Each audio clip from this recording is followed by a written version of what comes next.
salami, Tommy. You put the gravy, Davy. Everybody eats when they come to my house. Try a tomato, please too. Here's cacciatore, Dory. Taste the bologna, Tony. Everybody eats when they come to my house. I fix your favorite dishes, hoping this good food fills ya. Work my hands to the bone in the kitchen alone. You better eat if it kills ya. Pass me a pancake, mandrake.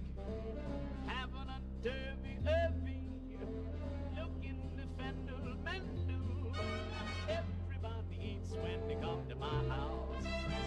Hannah, Dee, Tommy, Dora, Mandrake. Everybody eats when they come to my house. Pasta fazola, Tallulah. Oh, do have a bagel. Now don't be so bashful, Everybody eats when they come to my house. Hey, this is a party. Yeah, you get the cherry, Jerry. All right, everyone. Welcome to Friday's stream, last stream of the week. Jason Z, looks like I just missed you, bud. The freeware version KCLE, I will not be using that. Let's see. Yep, just missed you. Sorry about that. If you come back around, I will not be using that. I don't know if I have the room for that on my computer.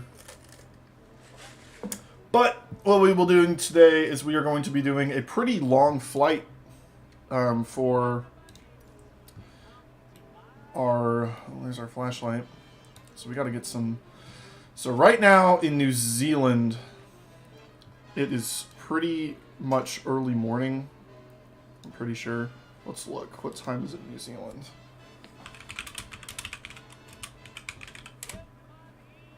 It is 7 a.m. in New Zealand, so the sun should be coming up pretty much right when we're taking off. This is going to be a really long flight. Microsoft Flight Simulator put it at about 2 hours. So it might be even longer than that. I do not know yet. Let's put this up here. Okay, let's get ready for start, and let's turn on our floodlights for now, because it is very dark out. You can see. You can kind of see the sun coming up, or that might be the moon, actually. The sun might be over this way. But we'll find out here in a second.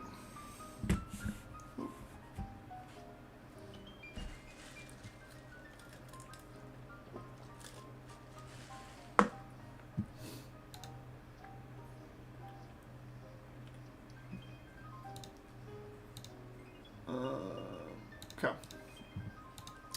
Alright, so let's get this bad boy ready to frickin' fly without further ado.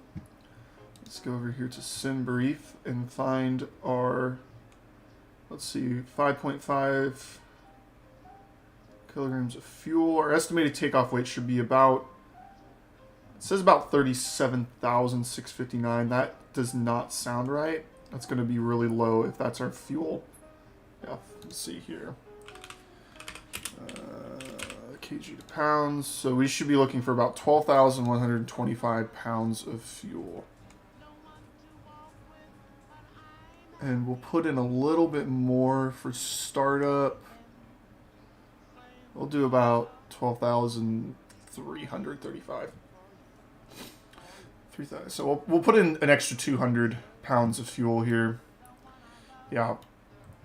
SimBrief doesn't really know how to calculate our takeoff weight, because it says we should weigh about 3.7. Actually, that might be right. Hold on.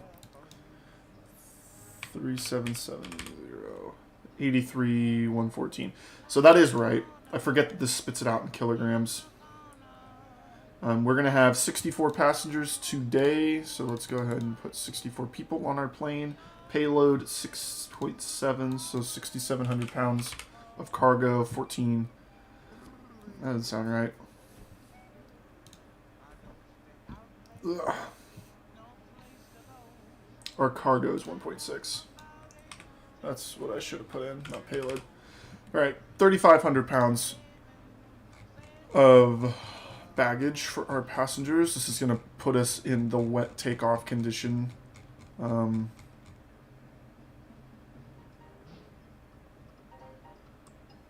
Just about 30. There we go. So yeah, so we're at 88,000, and our max for taking off dry is 86.7. So we are going to have to do a wet takeoff, it looks like, which is fine. Okay, let's see. Let's get our before start checks going here.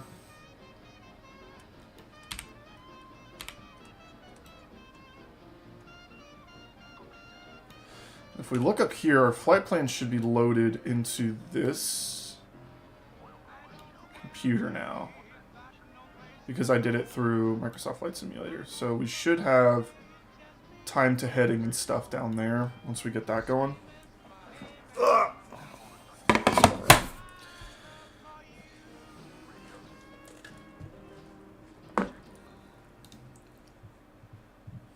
Alright.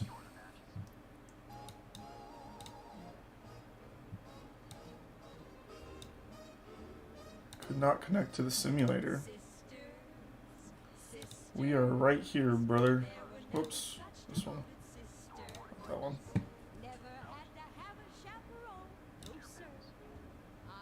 It's already running, so connect to the simulator. There we go.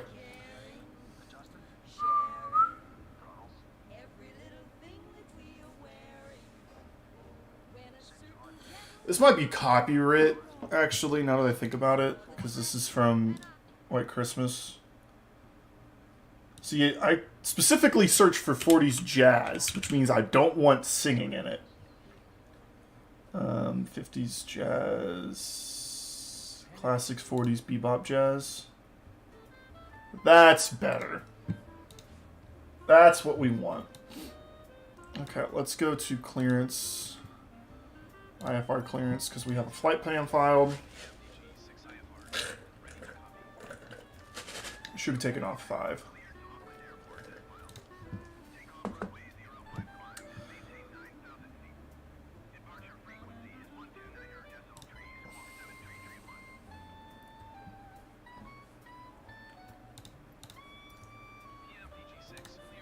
Okay.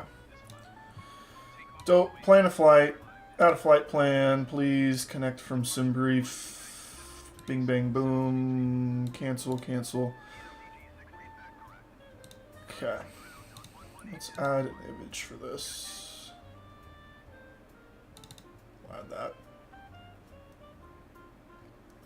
I should be getting my flight plan over here. This is usually why I pull it up.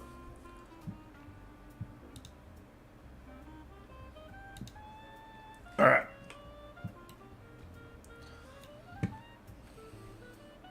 Let's get this situated. So, we're going to be cruising at... Oh, let's see. We should be up pretty high today. It's a long flight. 150. That's pretty good. So, let's set that to 150. And then we'll set our ground. See, our elevation is 1,160. So this will pressurize the cabin to the right rate.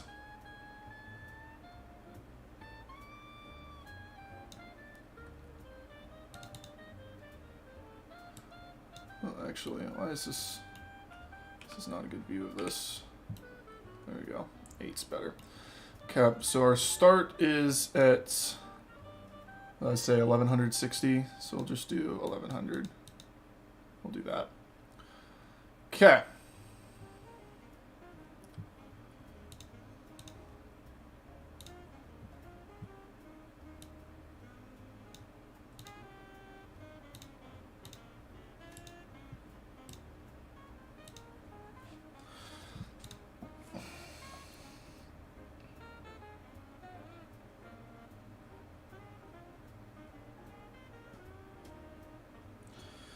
Okay, here we go. Let's get my keys going.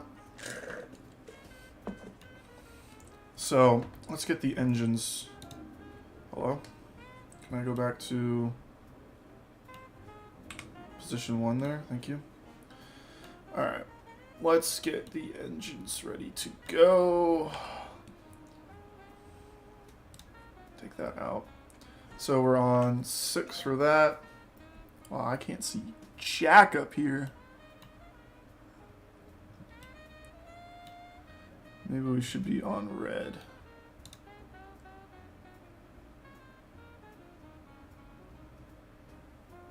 Hold on. Let's see.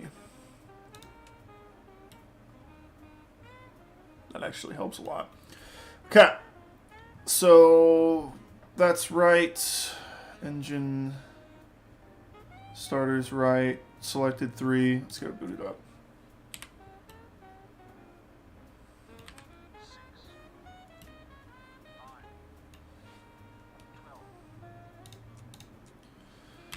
There she goes. Let's go check out our RPMs here. Keep it at about 1,000. Right now we're at 3 here.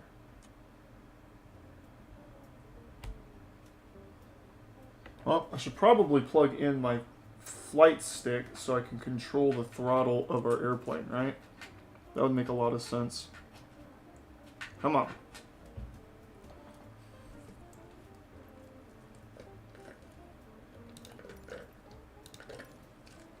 Okay, let's make sure that we got the right selection. DC-6, go back, resume. Let's get down to 10,000. All right, let's try and get this thing booted up quick so we're not just eating fuel sitting on the ground here.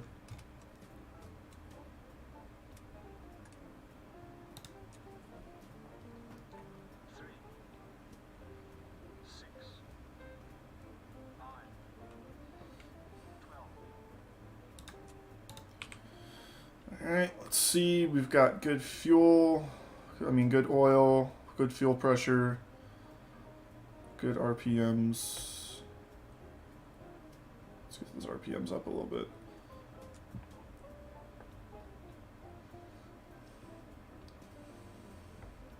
Alright, and back down. Cool. Engine 2 time. Left side. Boom, boom. Crank it. There we go.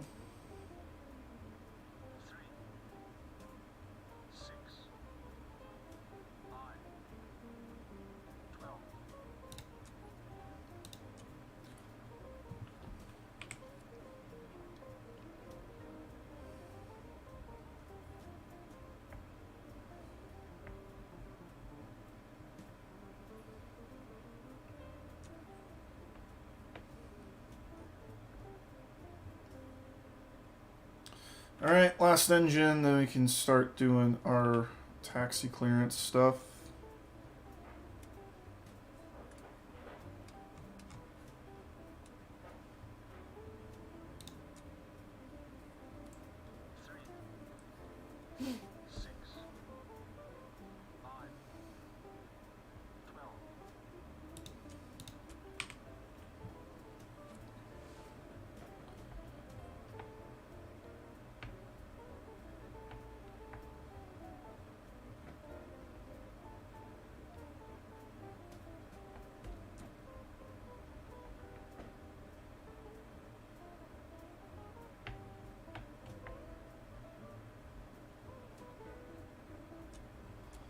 What is 4? I guess 4 is still warming up.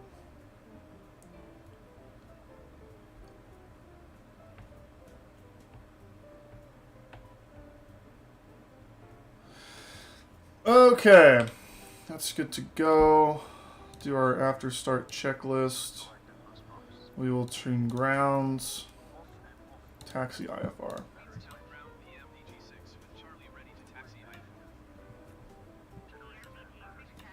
What did they say our QNH was?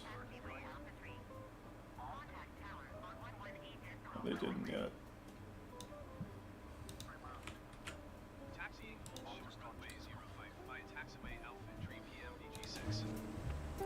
Okay, I probably should have brought you all into the main screen sooner, but I didn't, and here we are. All right, let's get out of here.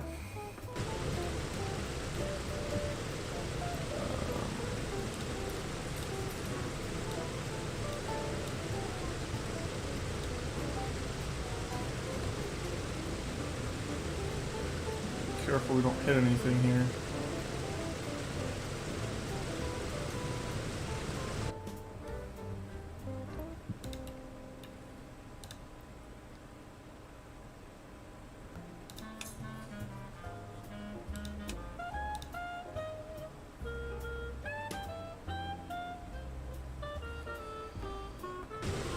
Okay. Spin it around and get going and get gone. Right as the sun's coming up. It's going to be a really pretty flight. I think y'all will enjoy it. Okay, parking brake release. Let's get our RPMs up just a little bit. Nothing too crazy. Stay out of the freaking harmonization zone so don't shake the plane to pieces. And let's go.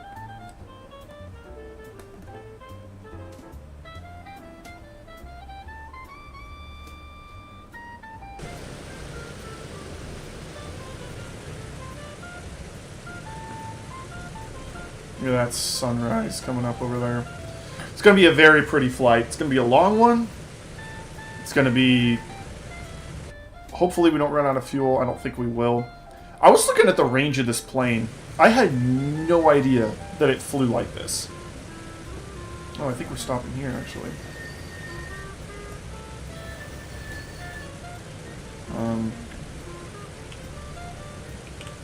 Yeah, this is our takeoff. Okay, we need to do our before takeoff checks.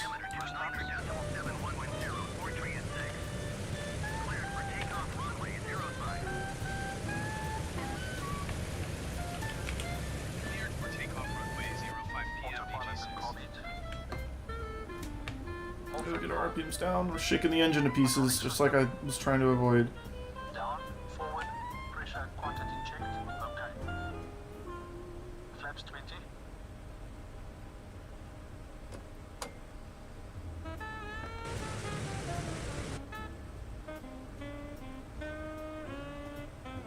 Flaps set 20. Windows and turbine.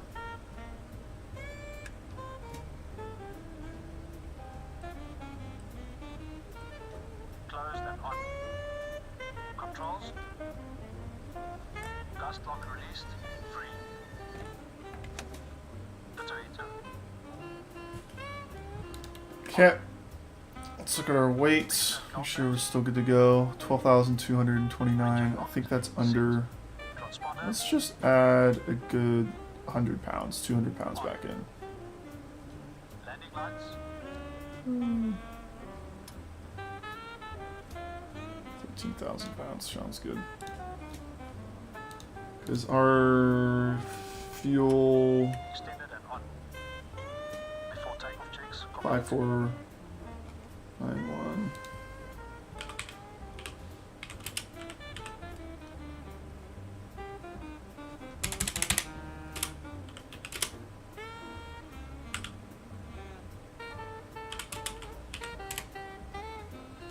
$12,105. So we're over on fuel, but that's fine. Actually, it doesn't really matter if we're over on fuel by a little bit. Okay, let's get going for a wet takeoff, please, friend. Water injection. On. 30 inches stabilize. 30 inches stabilize.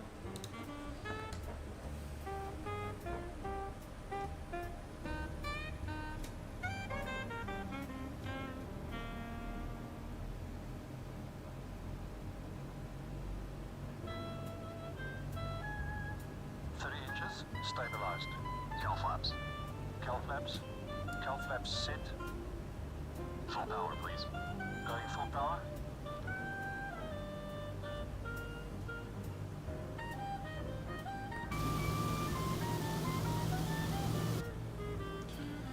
Alright, let's get out of here. Once we get to 60 on manifold. Let's go. Full power set. Forgot to check our takeoff weight, but it's probably going to be about 102 to rotate here. I'll go 110 rotate. That sounds good to me.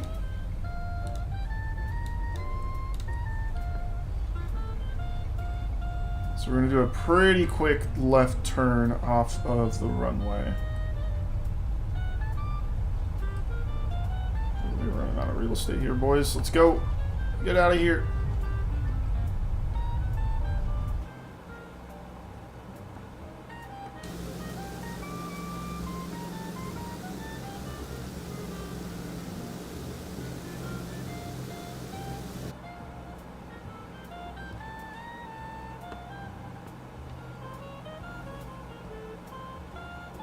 Lights up. Flaps up.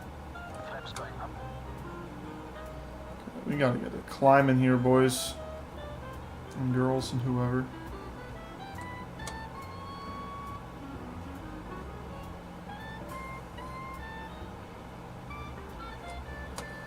PMDG-6 contact New Zealand Central 129er.3. 2600 on. Good day. 129er.3 from PMDG-6. It's not Clipper 6, it's just PMDG 6. That's annoying. Forgot to set my call sign in the menu, it seems. Meter power set. Climb power. Setting climb power.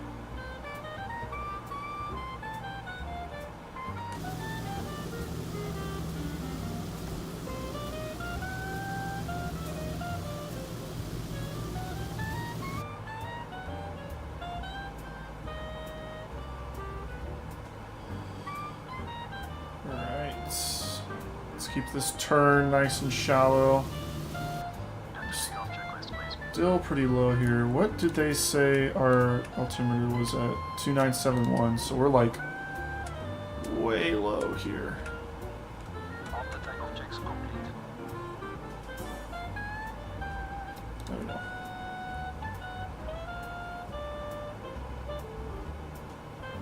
Ooh, this is fun to fly in the dark.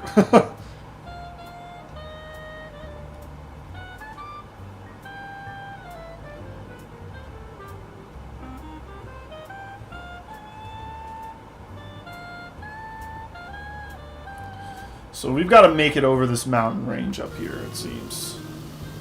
I think we can do that. We just got to get up to about 1,500 feet per minute. As long as we don't crash.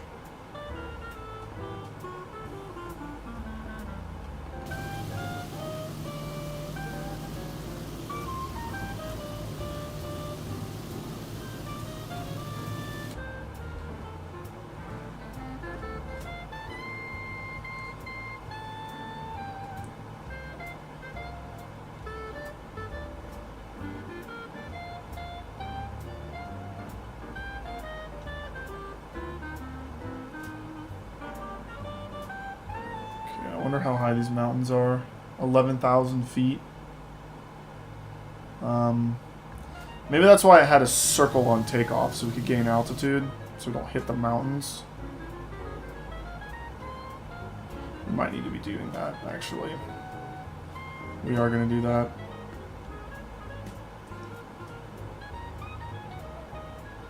Yeah, we need 11,000 feet just to clear. And that'll also give time for the sun to come up. So I can actually see the mountain that I'm about to hit.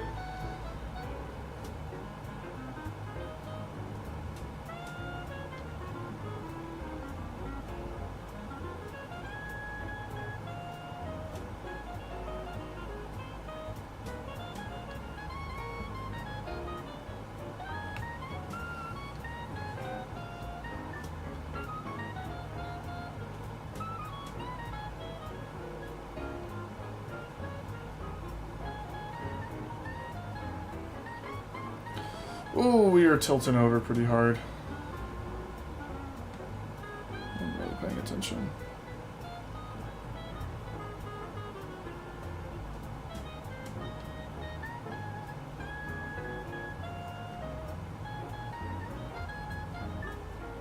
Okay, let's turn back. We've got a little bit of altitude. We'll straighten out here, start gaining some more.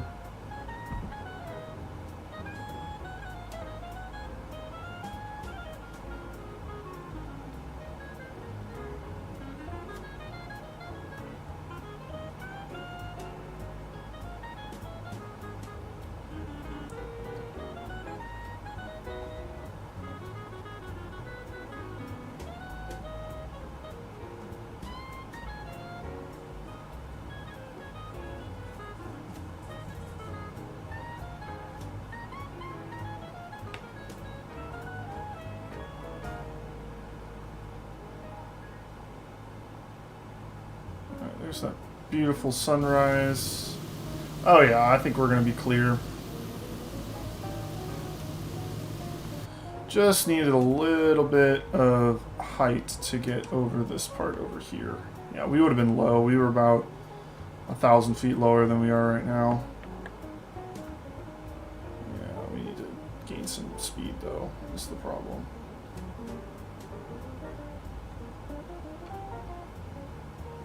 So let's gain some speed.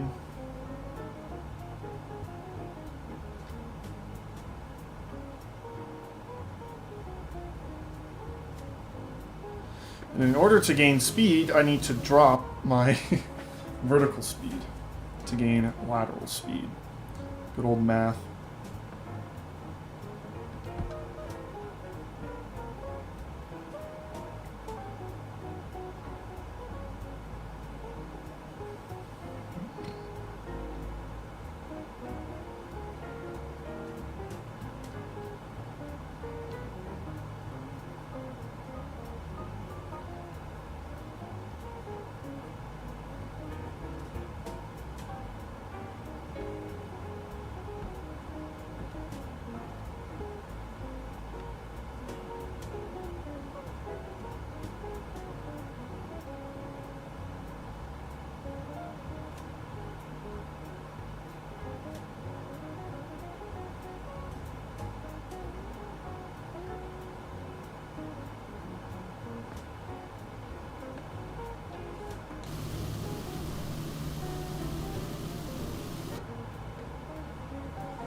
Okay, should be clear now.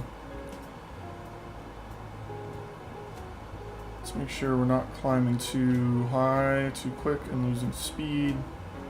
We need to get back up to 165 knots. It's our climb speed. Right now we're about 160, so we should be getting there pretty soon.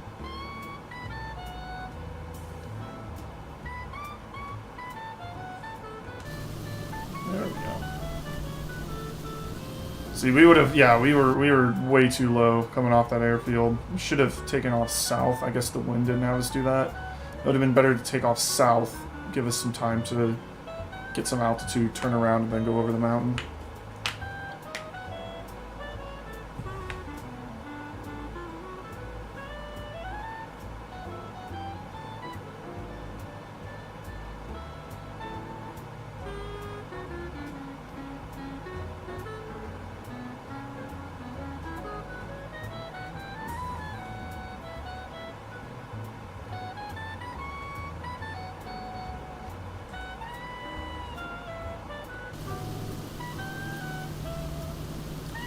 It's going to be bumpy going over these mountains. There's a lot of turbulence, a lot of wind coming up off the mountain like that. Never liked flying low over mountain ranges. It bumps you all over the place.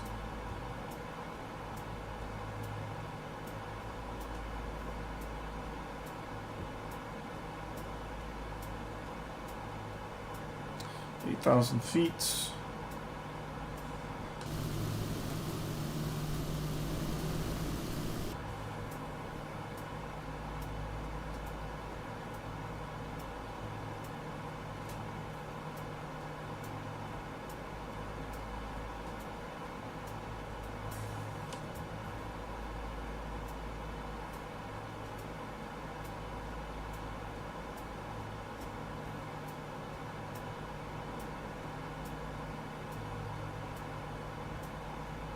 Whew, bumpy.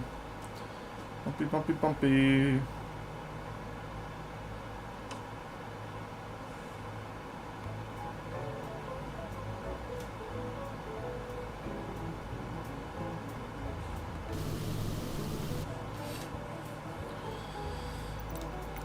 Let's get our showcase camera set up.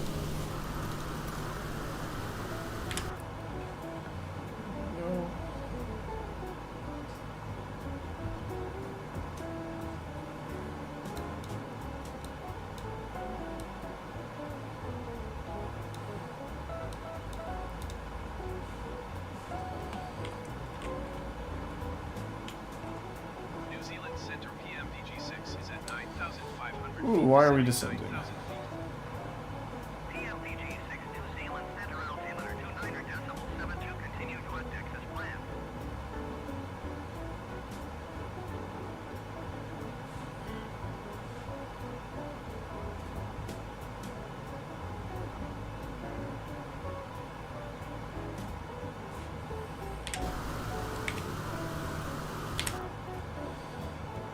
Look at those skies.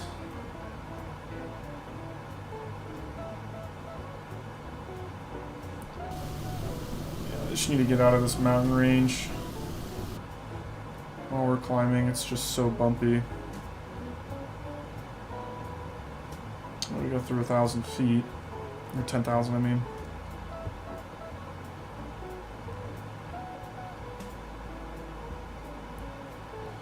Should probably hand it over to our gyro pilot, honestly.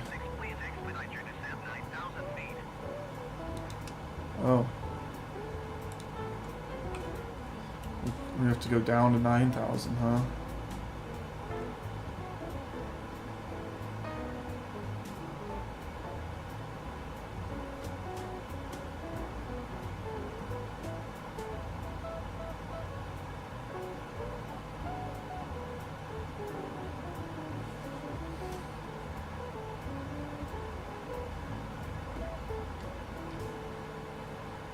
Whoa, go down.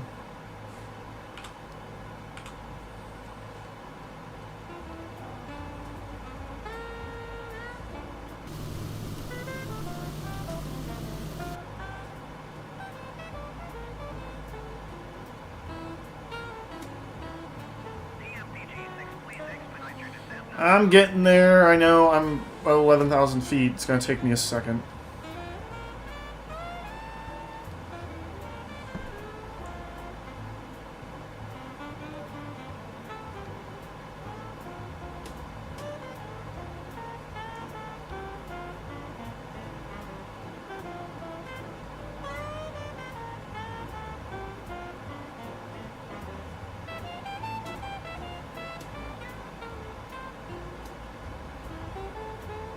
Alright, we're under 10,000 feet now. Let's just stop yelling at us.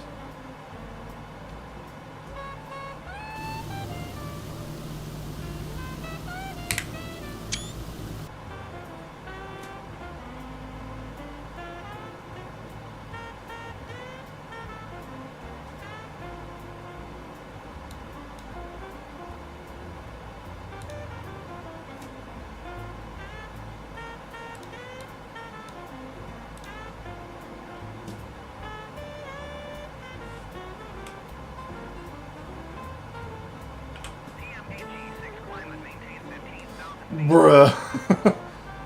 Okay. Climb and maintain 15,000 feet PMDG-6.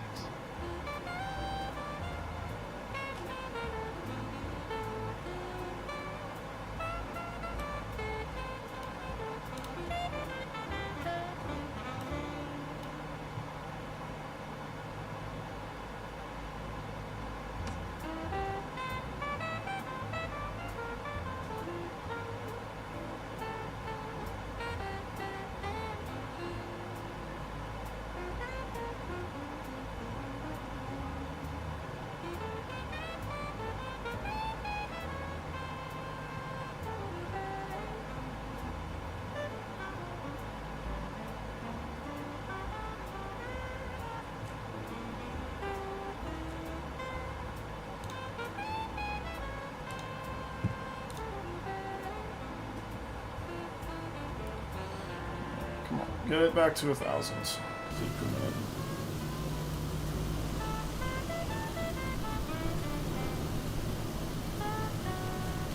This just looks like a fantasy world.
Alright, what's going on in basketball, you think? Oh, Villanova's playing. That's a good game.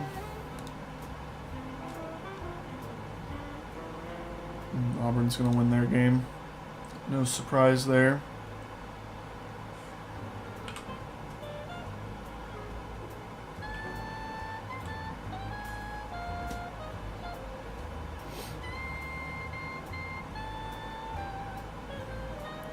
Alright, 11,000 feet.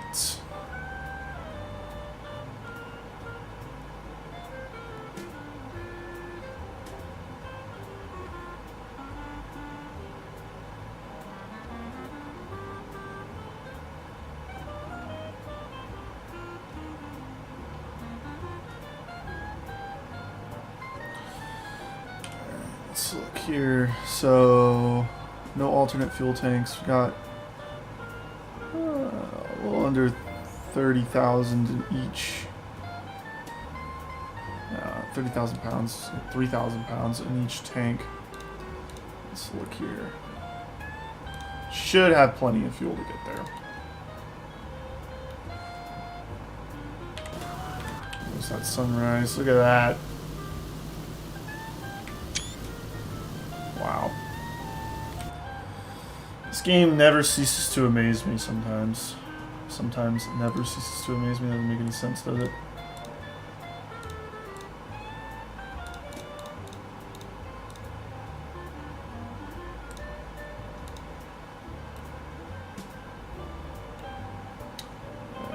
We're out of those mountains now, so our turbulence has calmed down a lot, which is nice.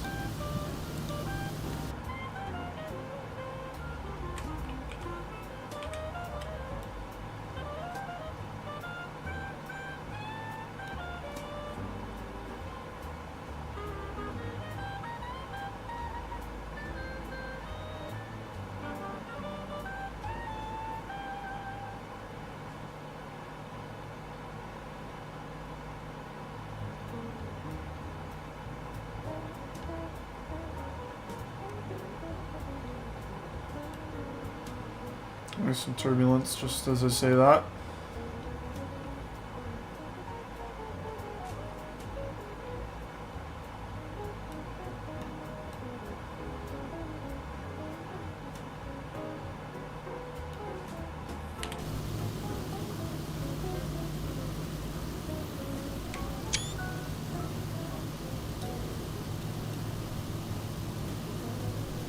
Looks like we're sandwiched right between two cloud layers here.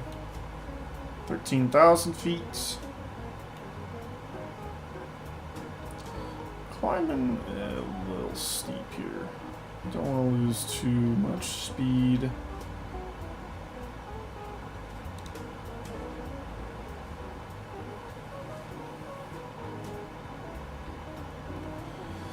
Say that we're losing too much climb rate.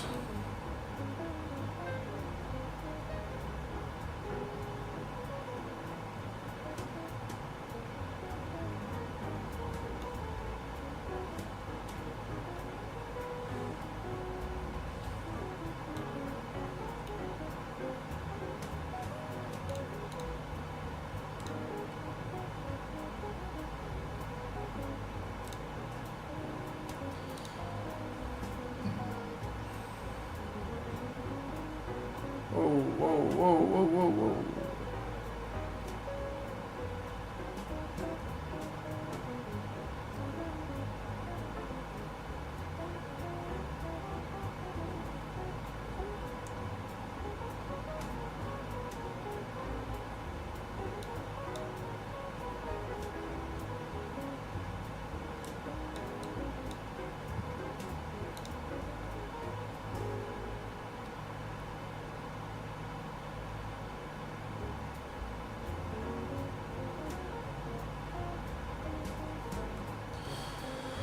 Alright, we're going through 14,500, so we're about to level off. Hopefully when we level off, this turbulence quits.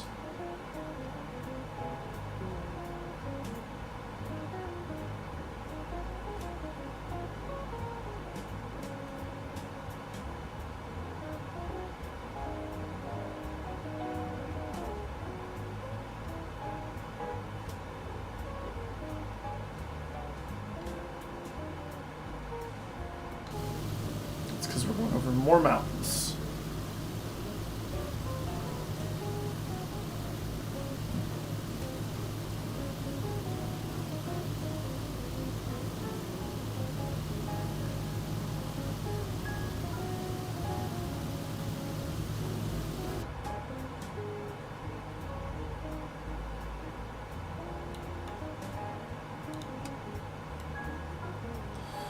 Level us off.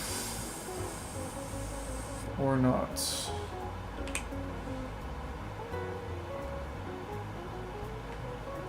There we go.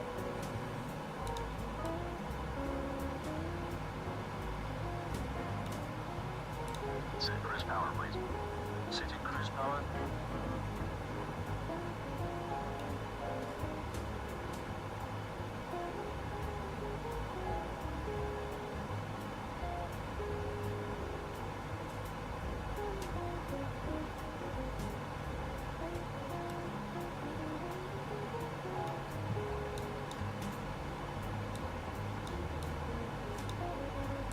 Cruise power is set.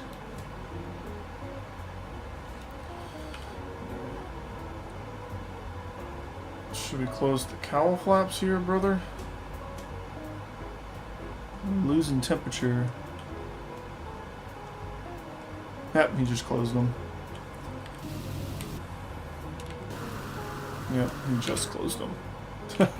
Right as I was saying that. Yep, so you can see this climb a little bit back up, back into that green zone, so that we don't lose any internal engine temperature.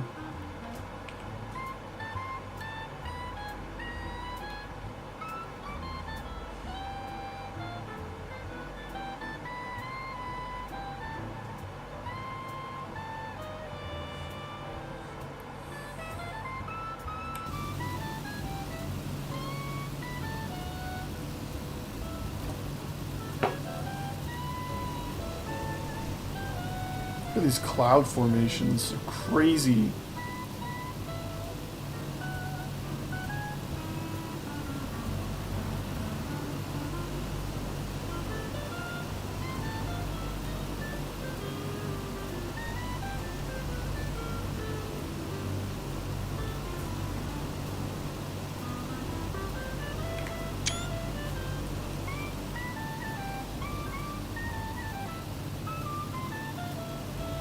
This is going to be fun to go over this peak here.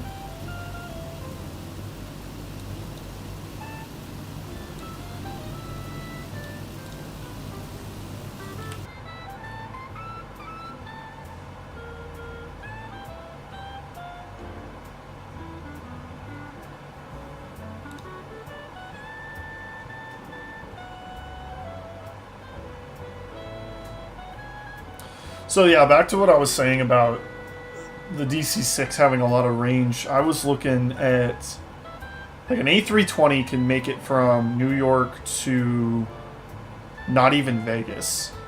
You can make it to, like, New York to Phoenix, New York to Colorado, past maybe Salt Lake City. The DC-6 can go all the way from Atlanta to LAX, which is you know, it's a lot farther. It's got 14 hours of range to it. If you just maxed out your fuel over here, you would have enough fuel to make it almost the entire width of the country. Not 14 hours. It's less than that. It's like 9 hours of range. It can fly further than an A320, which I think is kind of crazy.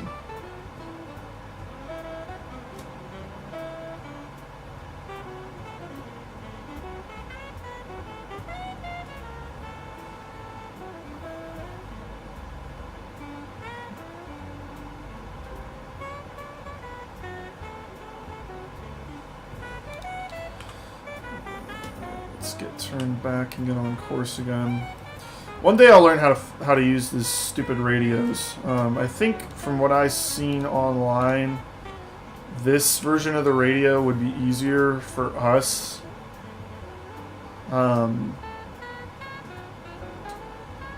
So we would change to the frequency that we need for Salva here if it has one. It does not.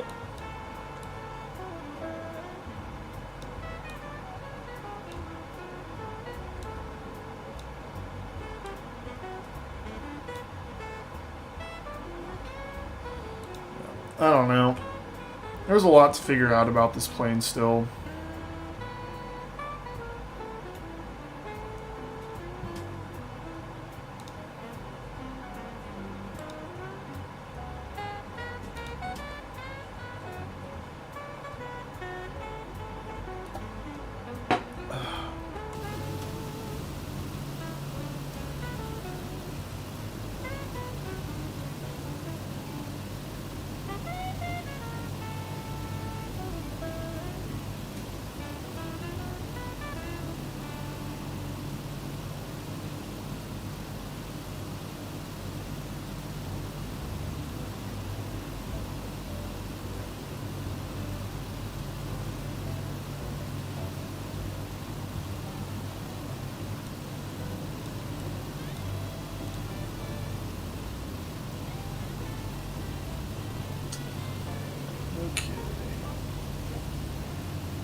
Yale, Purdue are playing, and that's the only game. No, Yale, Purdue, and Tech, Montana State are the only games. Wow. Tech is doubling Montana State after the first half, 52-25. That game's over. Purdue's going to win. No madness today for the first part of the day, it looks like. Oh, we're going to head into a cloud here.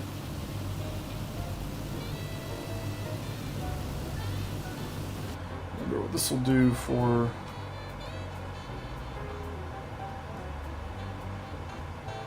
our plane. Oh, we are way off course. That's why we're going through it. That ain't it. I forgot that I tried to turn us here.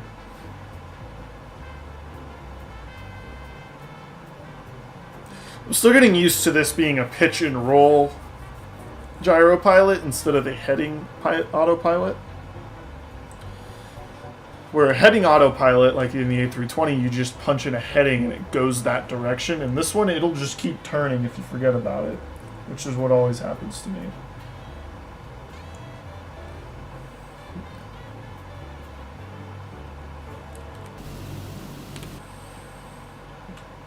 So let's get this bad boy straightened out here in a second.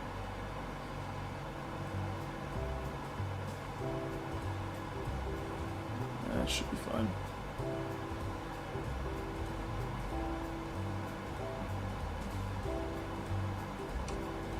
We just turned off the carburetor.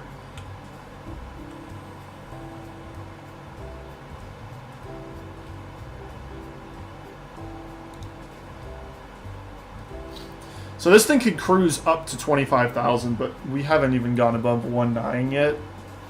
At least I haven't, so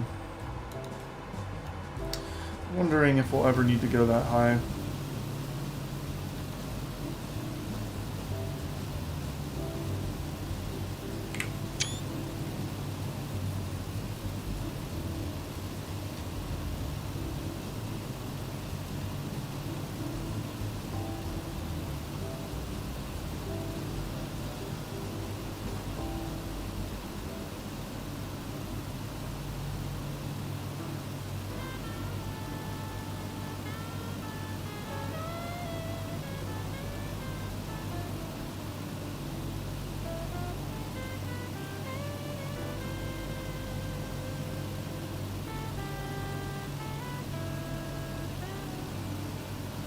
Okay. Let's go a little bit more to the right.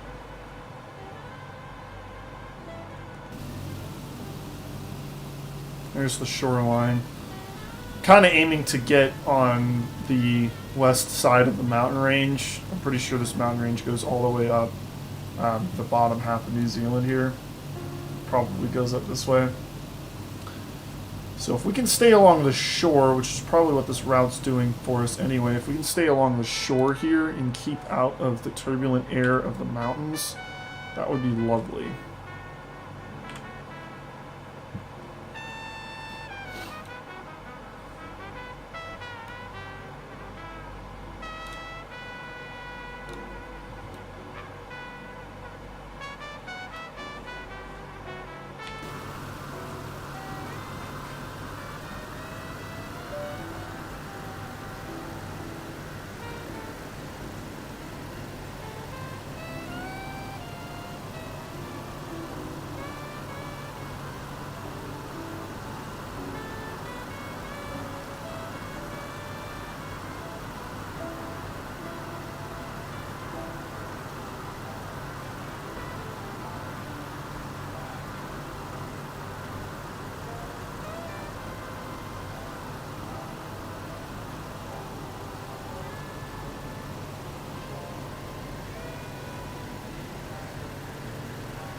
How long is the flight? The flight is probably about 2 hours, Corvo. I don't know. I don't know if we're going to make it in that time. That's what Microsoft Flight Simulator predicted when I plugged it in. It said it would take about 2 hours. Yeah, I mean, we're not even... Look how much we got to go. We're just out of our departure airspace. This will take us a while, you know. This leg of... Let's see how long this is. I don't have a I don't have the GPS hooked up, so I couldn't tell you our time to points right now. Otherwise, we could kind of use that to map out our time to arrival. But for now, I would say it's probably another hour 45-ish. Yeah, so that's 117 miles, and we're going about 200 knots, so let's do some math.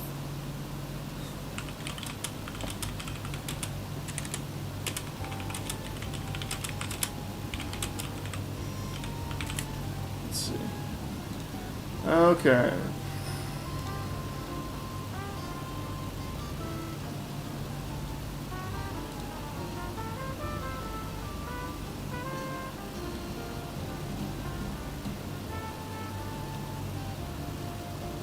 So let's see, let's get a calculator out. Let's do some math. Calculator. So we've got about 115 miles. We're doing 200 knots. What did I just punch in? 200 knots. 5.575. So that'll take us about 30 minutes.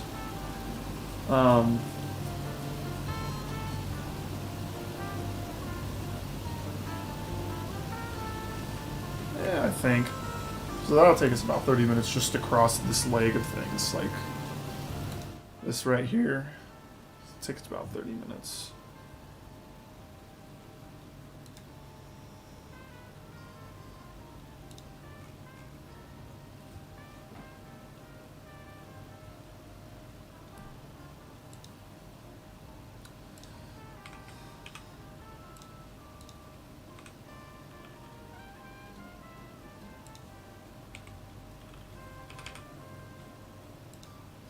Yeah, 35 minutes, 6 seconds-ish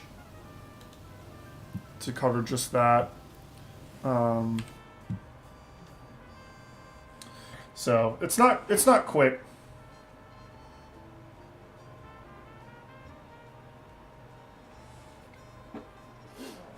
It is not quick. Ooh, oh, I just zoomed in there. Let's see. Let's get back on course a little bit. Yes, it is a long flight, and that is kind of what I was planning. Don't have a lot of work to do today. So I thought I'd just fly an airplane, see what happens. Actually, let's see if our wind is going to push us off of the course here. What's our wind up here? Let's see.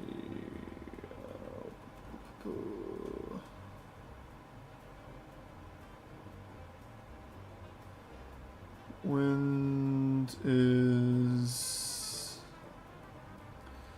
So where are we at? We just passed the Salva point.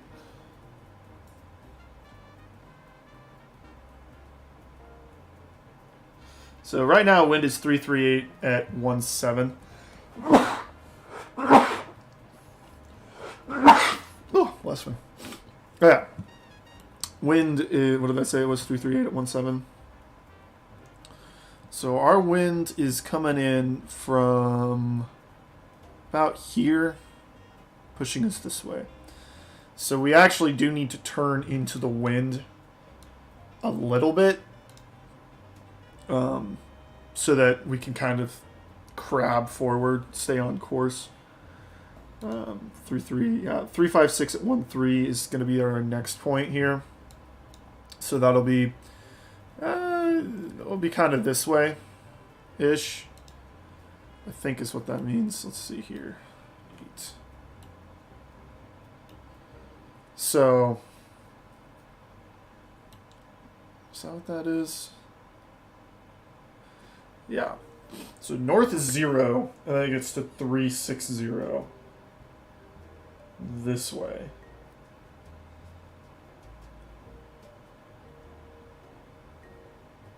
So it's actually coming from the west here.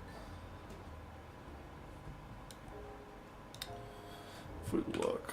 Whoop.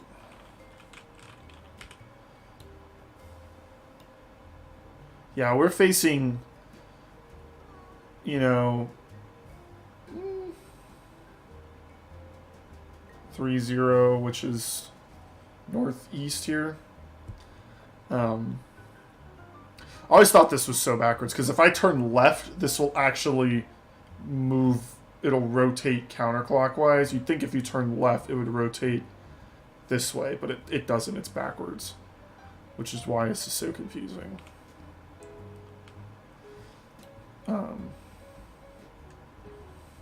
Yeah, our current heading is 30.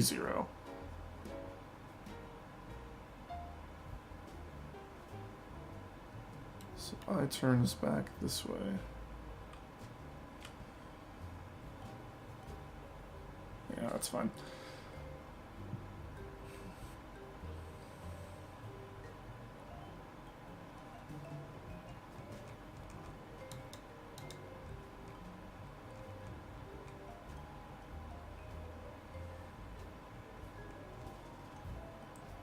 Yeah, see, this makes more sense.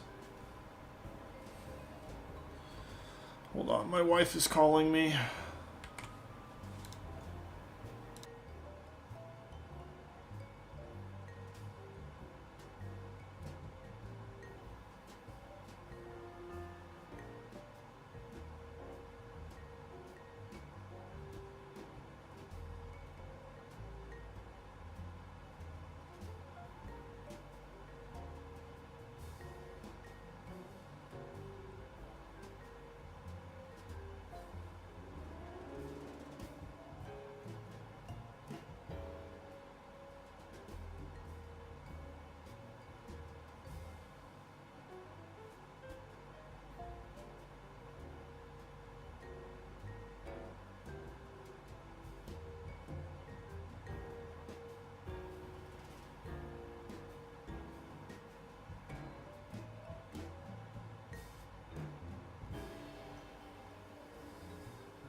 book it until you send it.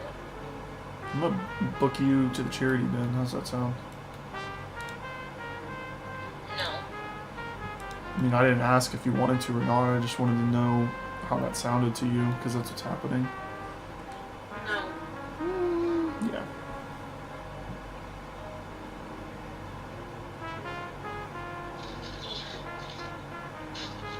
Crumble. No, you. I think the worst part about all of that was the fact that Nico isn't here today. Mm-hmm.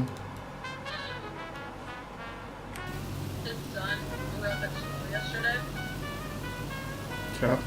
so he had to go home.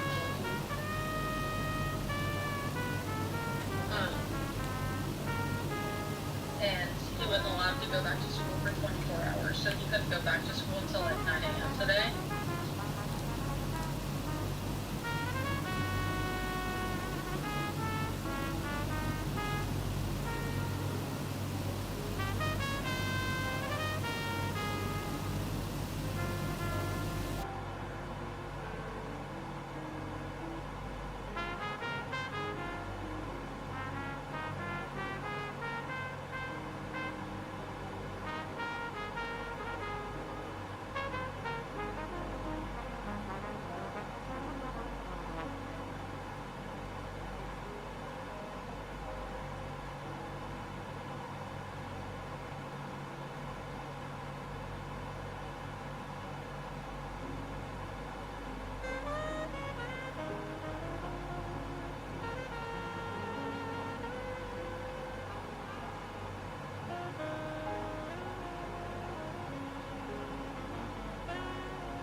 Alright, we're back.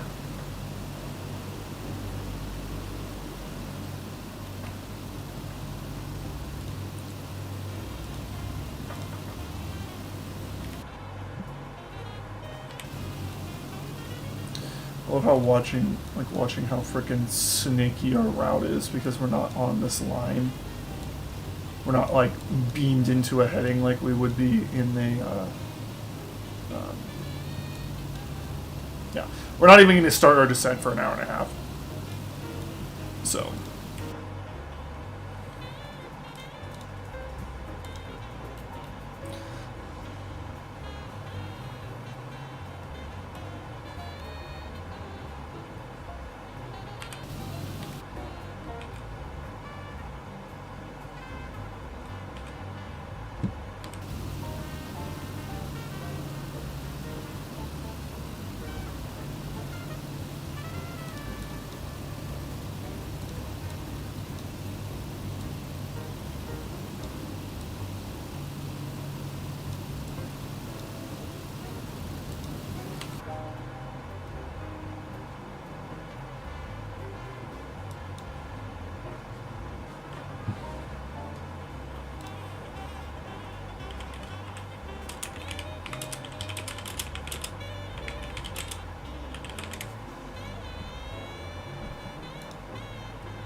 Departure airport, which is Echo Sierra Sierra Alpha. Right click. Remember, you are 2 frequency.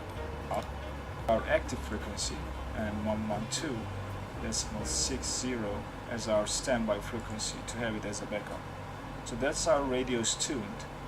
We are not receiving the signal yet, but when we are up in the air, we will start to pick up the VOR signal because that's not far away. But we need to gain some altitude to receive the signal a little bit better. Therefore, let's go and ask the artificial flight engineer to do a dry takeoff. He already did it before. Later, frequency. And then the second frequency we had was 117.6.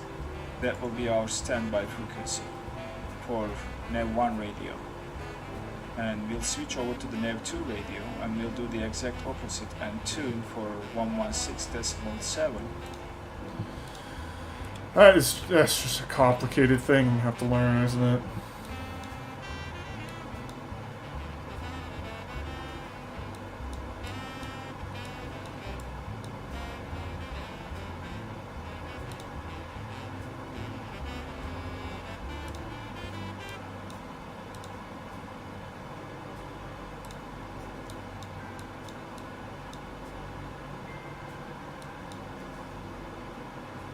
.116.9. Let's try this out. Let's goof around here.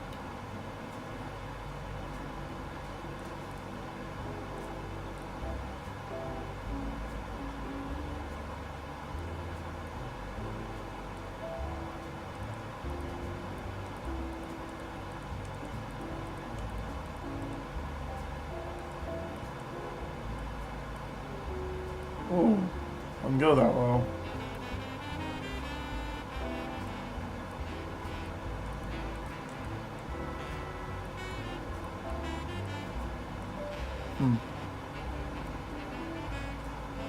This one goes that low. 16.9. That's what we're at.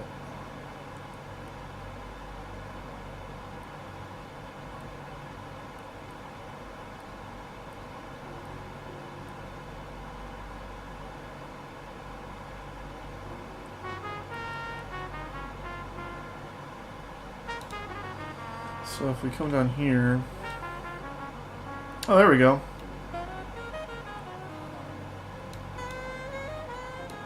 So that's to this point, I'm pretty sure.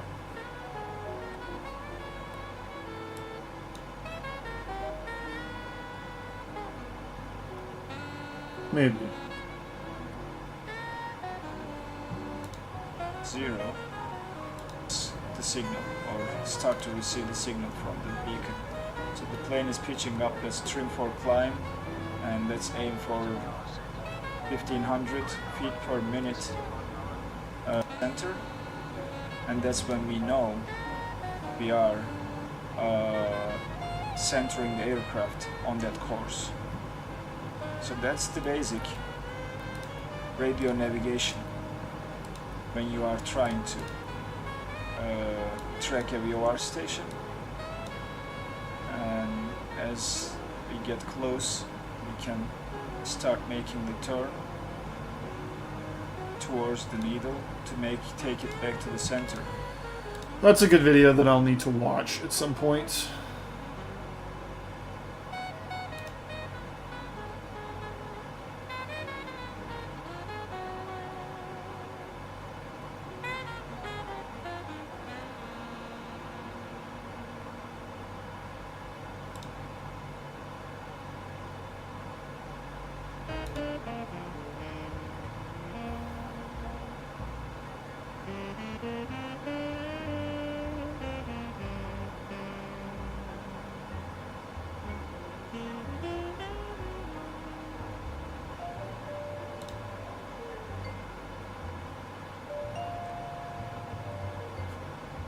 That's a good video to watch at some point, but not now while I'm trying to fly the plane.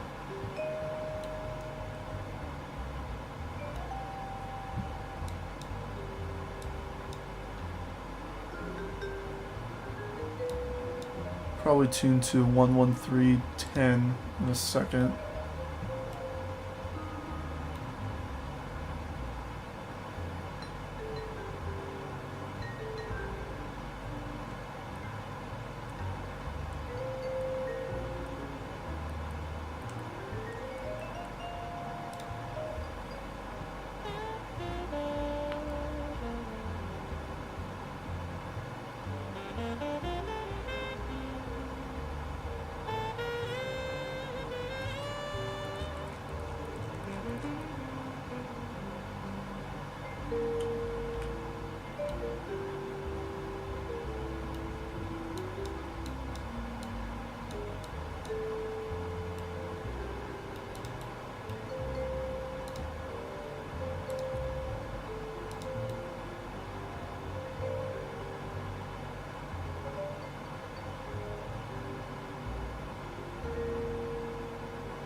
So this is our reading from this station up here, I think.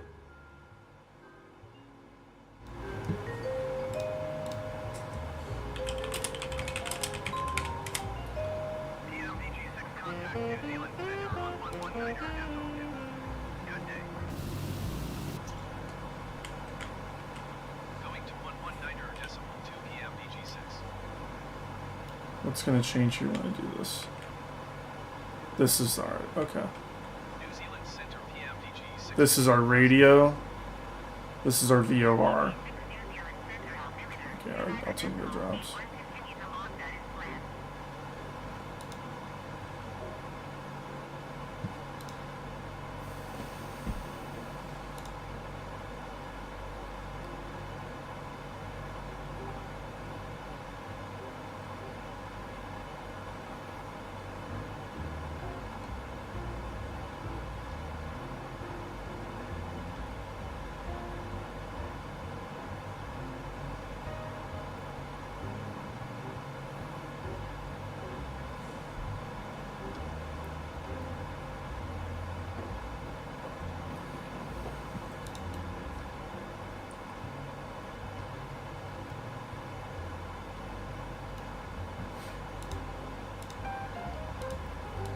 So this should be giving us a needle here,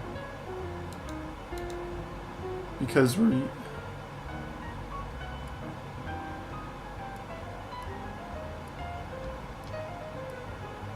just reusing.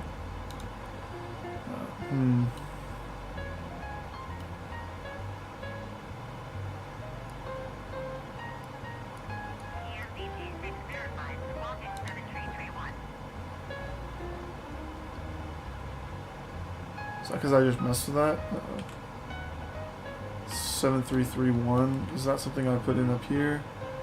No.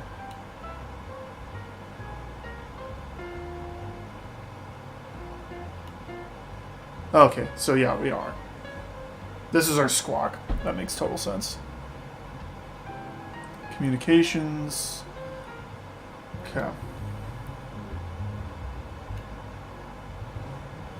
So.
So this is, because we're connected there, it's giving us our ground speed. It's only 207 knots.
Radio navigation.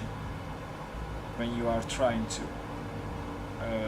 track a VOR station, this on the map it will bring the information, and you can also do so by double clicking this. So it's showing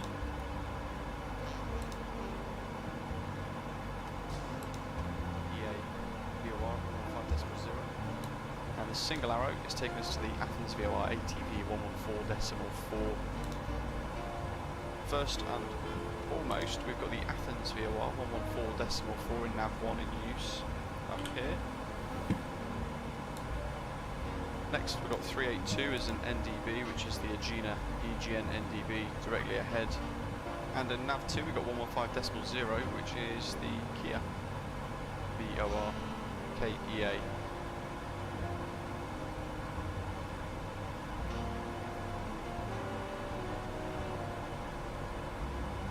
And we're also going to tune 117.5 as a standby on Nav2, which is to return ourselves back to the airfield.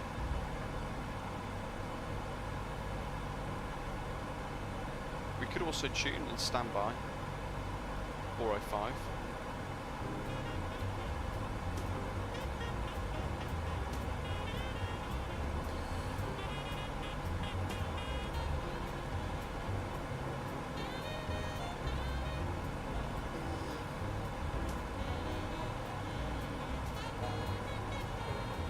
Today's video, let me know what you think in the comment, and in Nav2 we've got a VOR and a standby VOR all in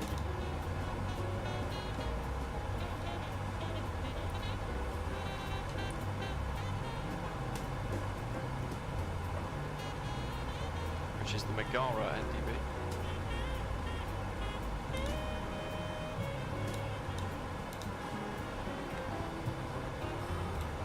So we've got ADF1, ADF2, VOR1, so NAV1 VOR, and we've got a standby VOR ready, and in NAV2 we've got a VOR and a standby VOR all in use and available, really good. So we've got loads to do. When we depart, we want to check out VOR1, which is the single needle, and VOR2, which is the double arrow. Double arrow is leading us off towards the KEA VOR of 115.0, and the single arrow is taking us to the Athens VOR ATV 114.4. So while you're here, guys, make sure you hit like and subscribe down below if you enjoyed today's video. Kind of figuring it out.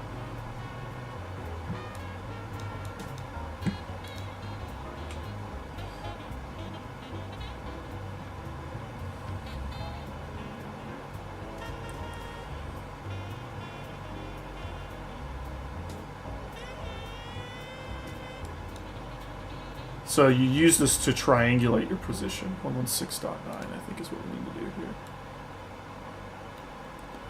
So this is nav 1, nav 2, 116.9. Flip that on. So now if I go down here,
let me know. If we flick over to 382 on the ADF, you'll see now that we've woken up ADF1, which is that single needle, and that's telling us a direction to the Agena NDB. see, that doesn't really tell me anything because I don't know what he's navigating to. So it's kind of useless for me, personally.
See, I don't know where he's getting these aircraft codes from.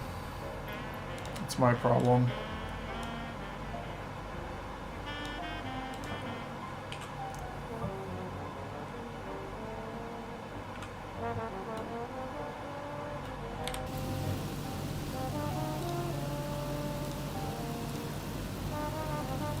The channel. So far I got 53 responses, and this is something about some of the icons at the ribbon to ensure we are at the same page when you are following along with this tutorial. First thing is the show VOR stations on map option. This needs to be turned off so that we see the VOR stations on the map. Second is the NDB stations, which is the next and probably the oldest radio navigation beacon. The third one is GPA waypoints, which I turned off because we don't need them, we are not using GPS. This one is the ILS feathers, which are these feathers that shows the ILS approaches into runways. And I turned on Victor Airways.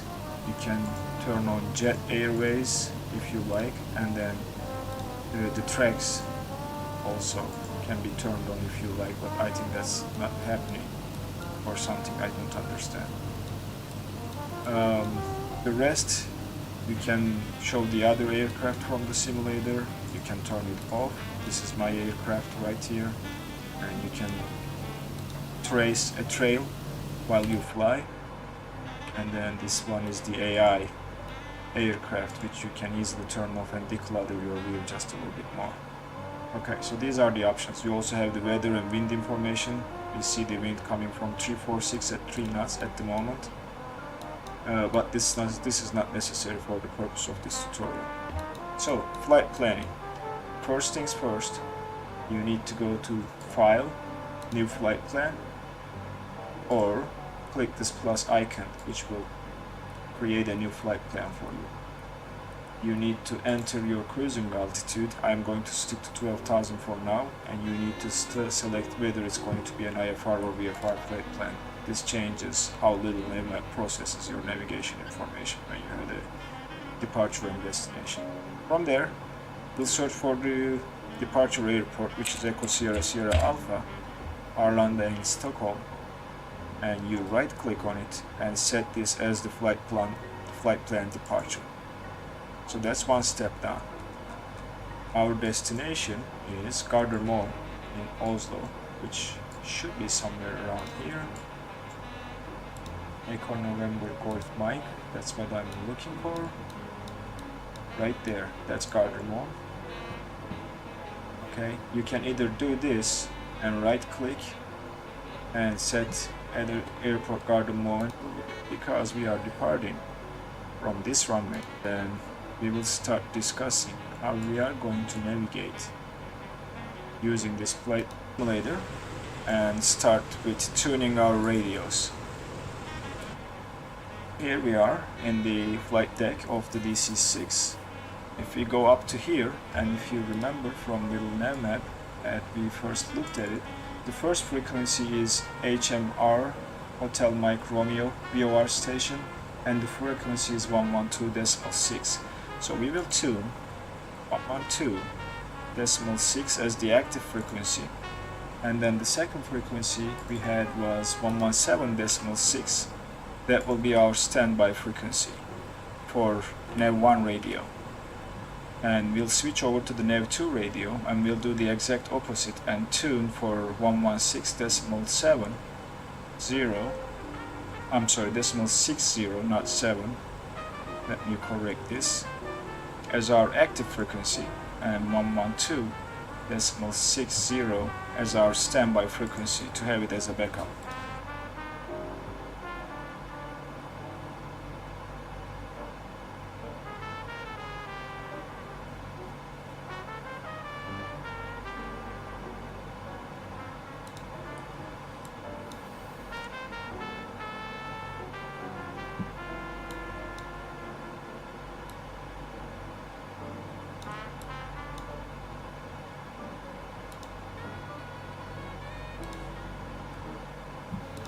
So that's our radios tuned.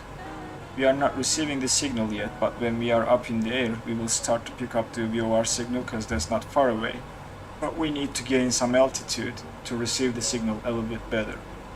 Therefore, let's go and ask the artificial flight engineer to do a dry takeoff. He already did the before takeoff check, so parking brake is set. We'll do the dry takeoff. He's gonna stabilize the engines at 30 inches manifold pressure, and then he'll go full power from there, which we will release the parking brake and make our signal. In just a little bit, I assume. I haven't fully tested this flight route before recording the video, so I'm assuming it will be there, but we'll see what happens. For now, we are following the runway heading. As you see over here, our heading is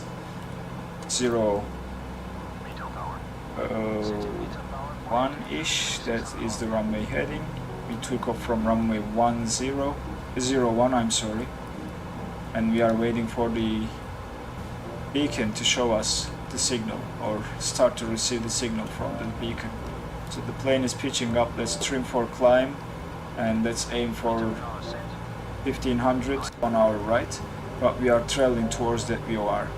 To intercept the course, we need to move to the, or turn to the right a little bit. The needle will keep moving, but we will see this CDI needle coming towards the center, and that's when we know we are centering the aircraft on that course. So that's the basic radio navigation when you are trying to track a VOR station. And as we get close, we can start making the turn towards the needle to take it back to the center, and it should put us back on course pretty much. We are still climbing nicely. I'm not happy with the trim, but as we make turns it changes, and as you see, this needle is slowly getting to the center, which tells me that we are almost on course and need just minor adjustments. The climb rate looks nice right now. We don't want to turn more because that will put us off course. You need to maintain your level flight when you are happy with the altitude, when you are happy with the direction of the aircraft. Let's go and turn the gyro pilot on. It will help with taking care of things a little bit better. We will aim for a 1500 per minute climb rate, and we will trim for that using this small trim wheel. That looks about right. And as you see, now we have the needle almost at the center, which tells us that we are following the flight path almost perfectly, but we can fine-tune this just a little bit more. Sometimes little Navmap is giving a course that is 1 degree off, either less, plus or minus, so switching to localizer mode will align the aircraft perfectly on that course, but little Navmap map screen might show you a different path. Maybe the course will be on your left or right, depending on what your real course is. You can, if you are too worried about it, you can change this course to 15 degrees and the aircraft will correct itself and get back on course, which I will share by switching screens to little Navmap after we align back with the course, and show you how does that look in the little Navmap screen. So that's how you track a VOR station on a certain course towards the VOR. When we reach there, you have two options. Either the next VOR is too far away for you to track, which means you need to keep tracking the same VOR on a different course and wait for the signal from the next VOR station on your route. The other option is, if you are receiving the signal, switch the nav frequencies, switch to the next VOR station by switching frequencies here, and then start tracking that VOR station on your given course, which we'll talk a little bit more when we switch back to view little Navmap. Here in a second, I'm waiting for the aircraft to align with the new course that we set, and you will see the difference because it's also drawing the flight path for us. So we should see aircraft turning to the left and intercepting the course, and because the needle is at the center, now this needle needs to come to the center to put us on the correct course. And as I said, there's always a chance that it might be off 1 degrees plus or minus. Anyway, and the wind also has an effect which autopilot will compensate for, but you need to do it manually if you are drifting off course because wind is pushing you to either direction, left or right, off the course. I think we can switch to the little Navigraph. We are going to get to our cruising altitude Stop! a little bit later. We can shallow the descent so that we can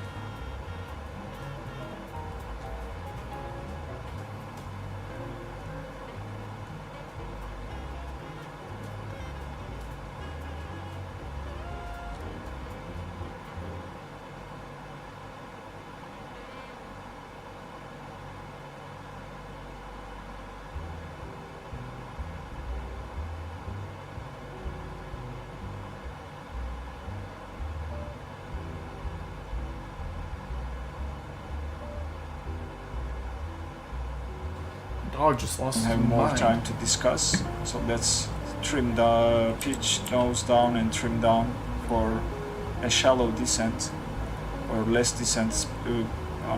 I'm saying descent, less vertical speed to climb. That's what I was trying to say. Let's get back to little Navmap. As you see here, we are on course. That's dashed line is the line that we draw. So it was this line, and then this is where I adjusted to 15 degrees by thinking it might be off, and we are almost on course, dead on, spot on, you name it. So when we reach to this VOR, if we start to receive the signal from the second one, which will make this needle move, we will switch nav frequencies and track 272 for 86 miles. If we don't, we will keep tracking this VOR, this time not towards but away from that VOR, which is displayed over here. When I switch to the aircraft, I will explain that a little bit more. And same goes for this one. When we start to receive the signal from the next, which is an NDB, we will switch to an NDB source, which is this middle radio here, and we can tune the frequency. That frequency is 371.0, so we can do 371 and make it active so that it's ready for us, and the course for that NDB will be same for traveling away from this VOR, which is 277. So the course for the NDB is this guy down here, and we'll set this to 277 as our heading, and this needle will display exactly where that NDB station is. Passing 11,000, let's just get to our cruising altitude by getting back to the simulator, and we will talk a little bit more about setting up frequencies and what we need to do when we get close. We still have 16 miles before we reach to that VOR station, so we are coming to 12,000, which tells me that I need to slow down and drop the vertical speed to about 100 feet per minute, so that the aircraft doesn't bounce when we engage the altitude hold. So that is looking good for now, but we need to pitch nose down just a little bit more because we are approaching 12,000. That is looking okay to me. We can stick to this vertical speed until we reach 12,000, which is almost there now. And the vertical speed keeps jumping, so we'll turn on the altitude hold and it will hold the altitude at 12,000. Okay, so when we reach to this VOR, which we will in the next 13 miles, we either receive the signal from the next one, or we will keep the same VOR and start tracking.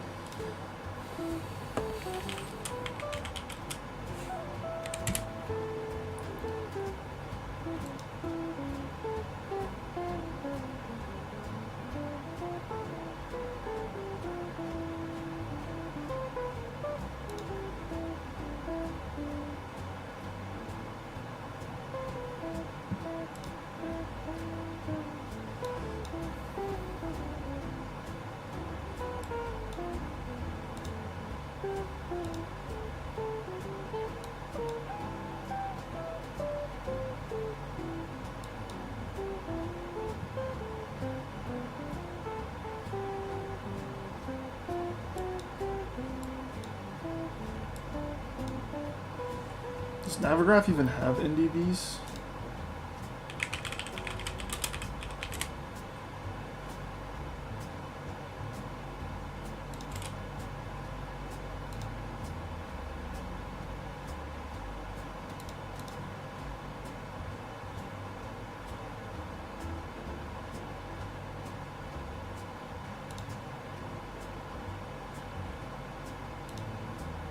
Huh.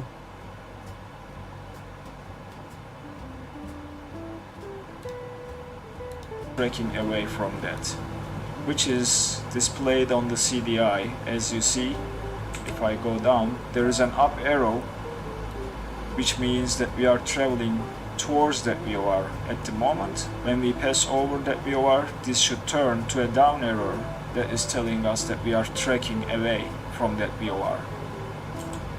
And at about 5 miles, we will take the localizer mode off and go back to gyro. Okay, so the way you're supposed to fly this plane is from point to point via radio. What if we start doing that? So if I turn on localizer mode, is this going to screw up my whole plane?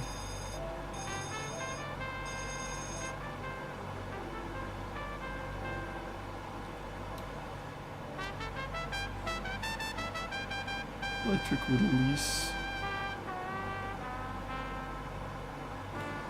What did that just do?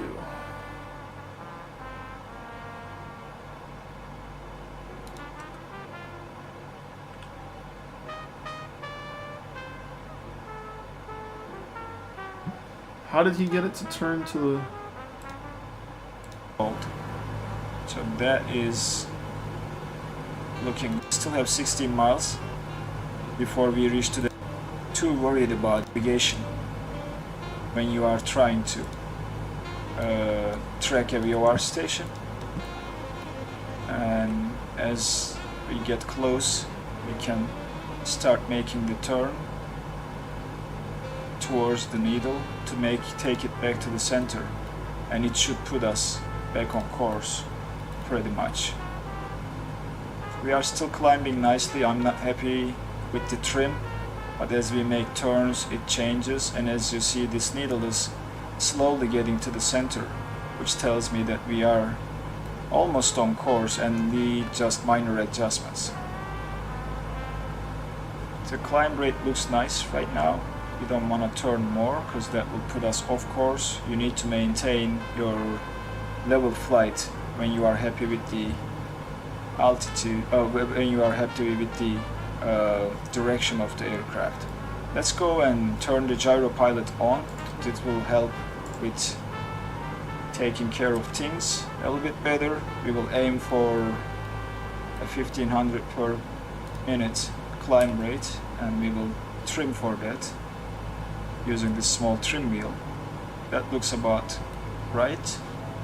And as you see, now we have the needle almost at the center, which tells us that we are following the flight path almost perfectly, but we can fine-tune this just a little bit more. Sometimes little Navmap is giving a course that is 1 degrees off, either less, plus or minus, so switching to localizer mode will align the aircraft perfectly on that course, but little Navmap map screen might show you a different path.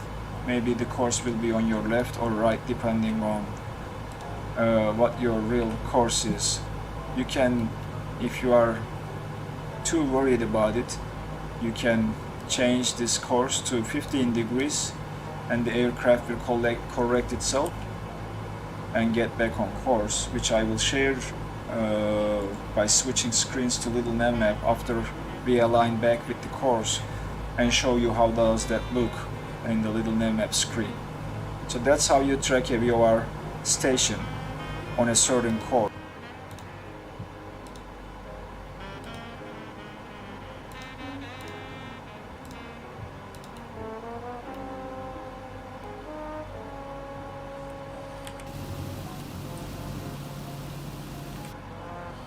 Alright, are we going to turn here? Or did I disengage the pilot? Yep.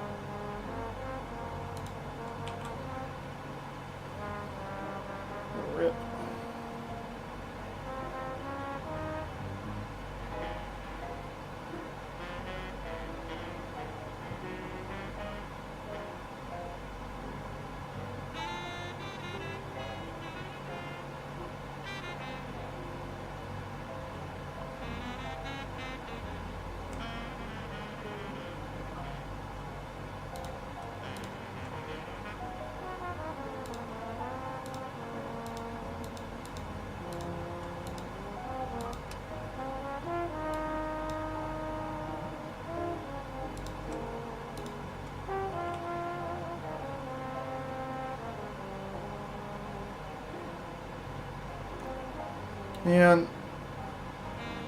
I screwed this thing up. It's frustrating. Yeah, the freaking autopilot won't lock in anymore.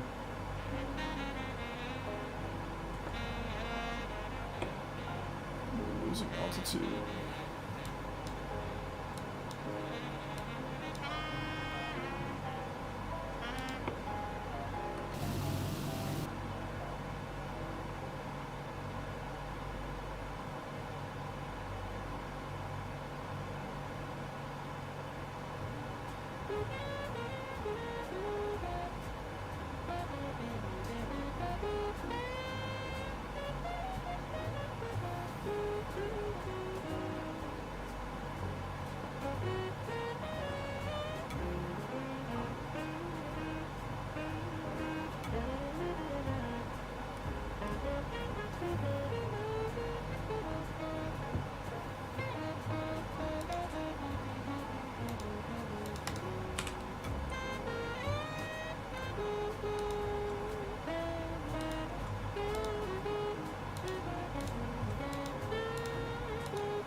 Why can't I turn the gyro pilot back on?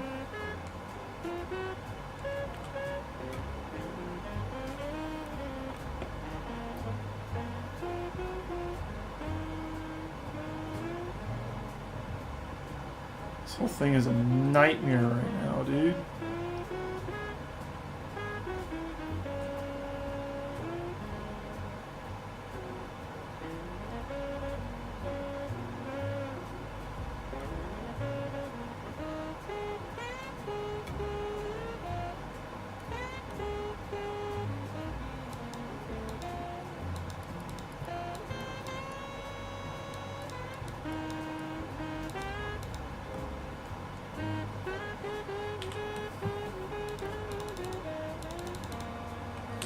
Man.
So, is there a button to center this I need to hit?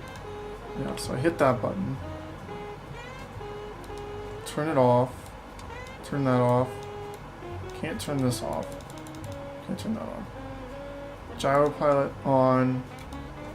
Bang. That's why. Now if I turn it, I can turn it all on. I had it backwards. Okay, I'm dumb. Now if I turn it to localizer mode.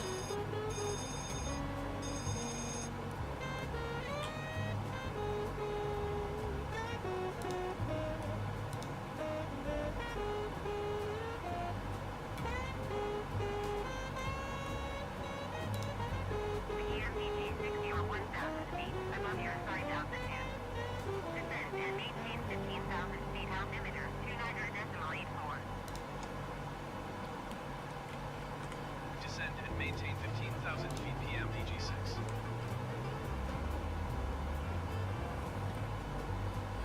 We need to be descending here.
I guess I could just hit this to return to center.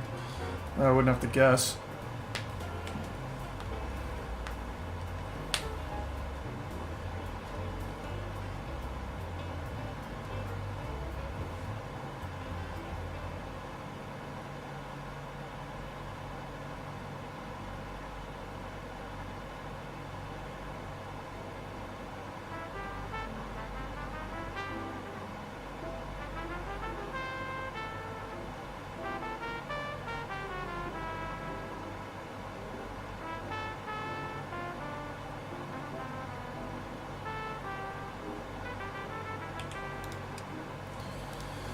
Okay. Course towards the VOR. A bit faster than I'd like, so we will pitch down a little bit and correct our trim. And as we see here, the course 1-4 is to our right, so we are still not following it perfectly. It's on our right, but we are traveling towards that VOR. To intercept the course, we need to move to the, or turn to the right a little bit. The needle will keep moving, but we will see this CDI needle coming towards the center, and that's when we know we are centering the aircraft on that course. So that's the basic radio navigation when you are trying to track a VOR station. And as we get close, we can start making the turn towards the needle. So parking brake is set, we'll do the dry takeoff.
Double check that that's Cebu, Mactan, 114.3 indeed. And then the next one is Davao, 112.0 during the cruise phase. But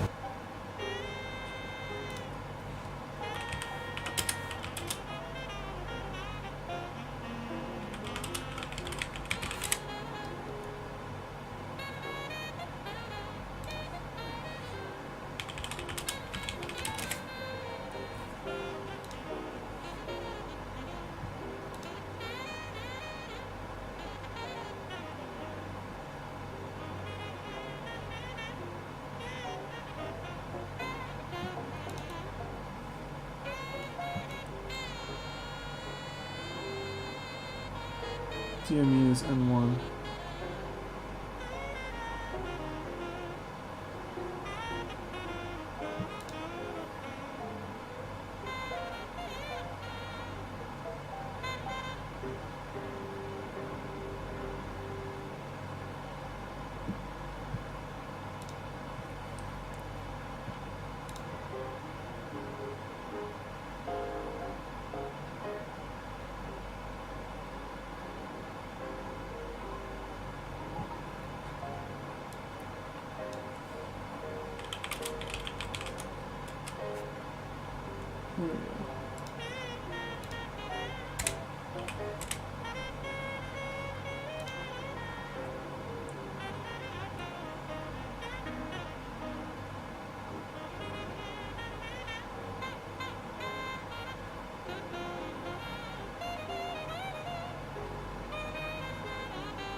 PMDG Bendix. Is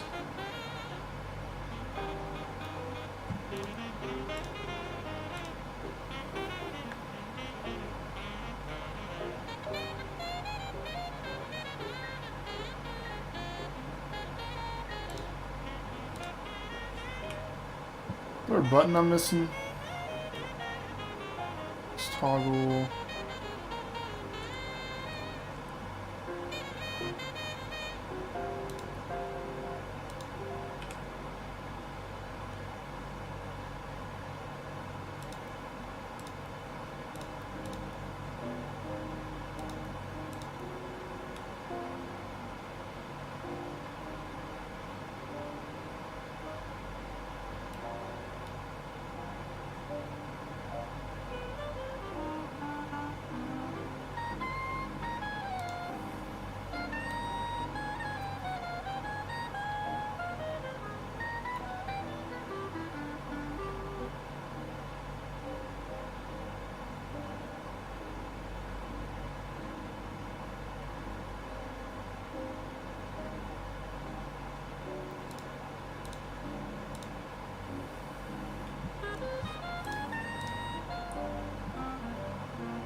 Oh, and I need to look at my circuit breakers. That would be terrible because I don't really know how to do that.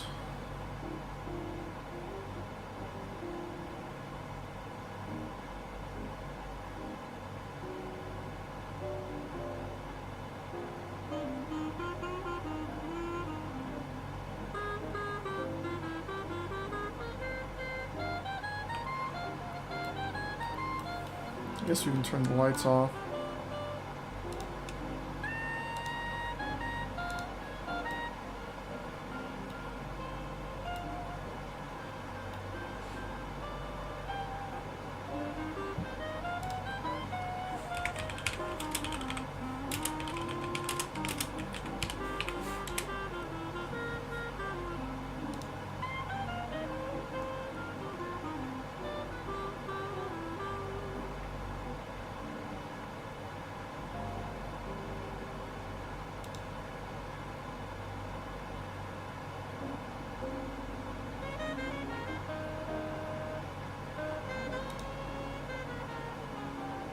Has nothing to do with your airplane's heading.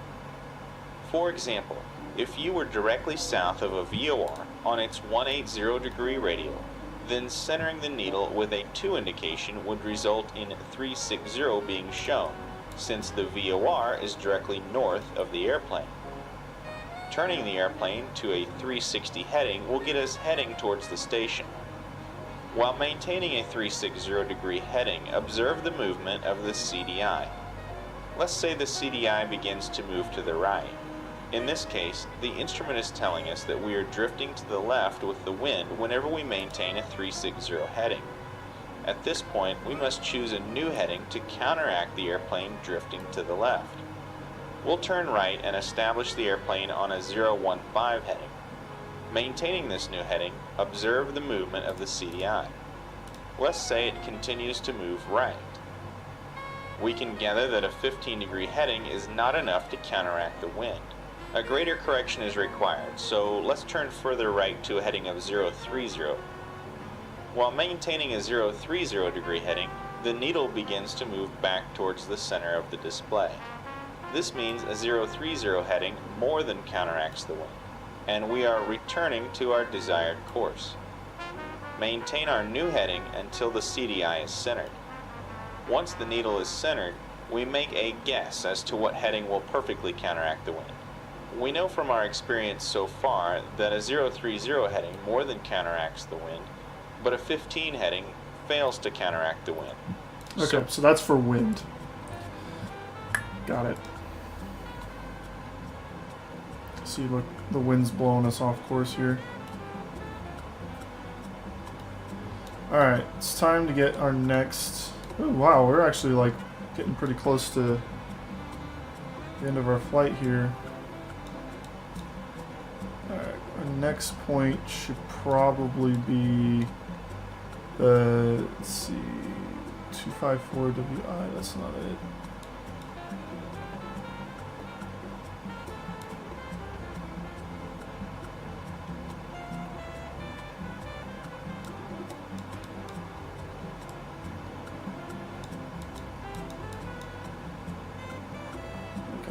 Let's look here.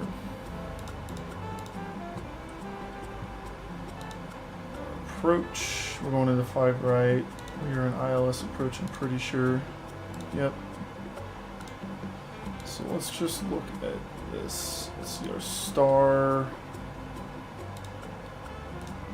is gonna be...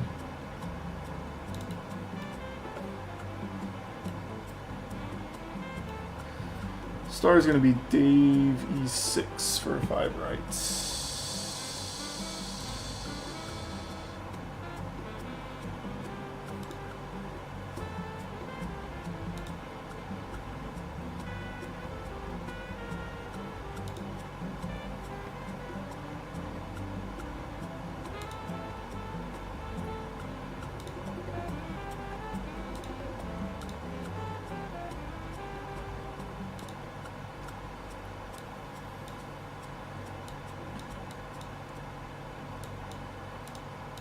Find another VOR. 254WI is not a VOR.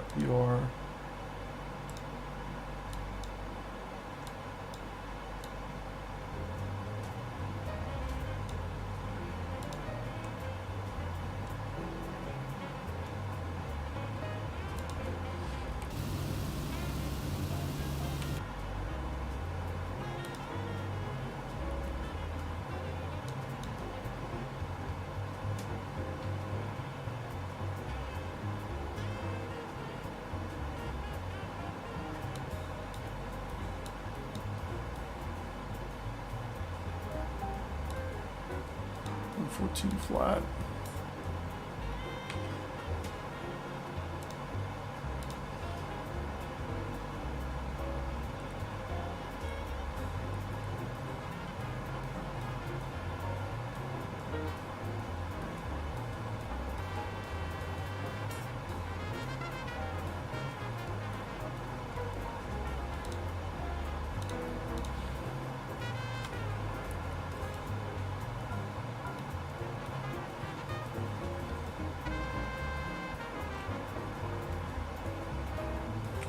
Right?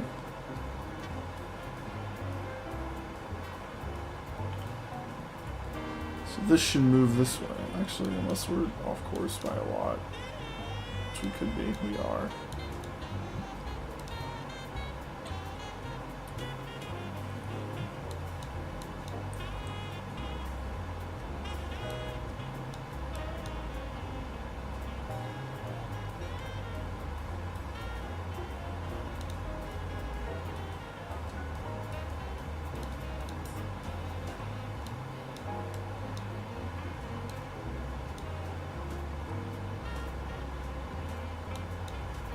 I think we'll abandon our radio endeavors for now and just get back to flying along our little heading here.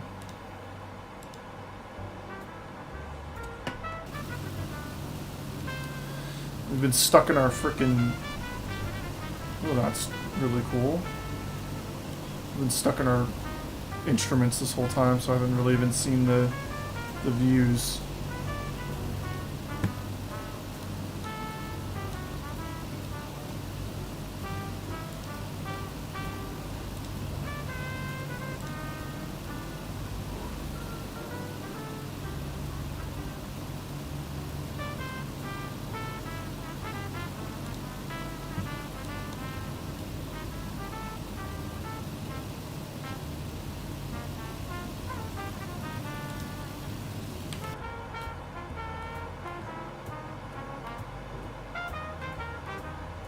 Actually, we should be doing that one.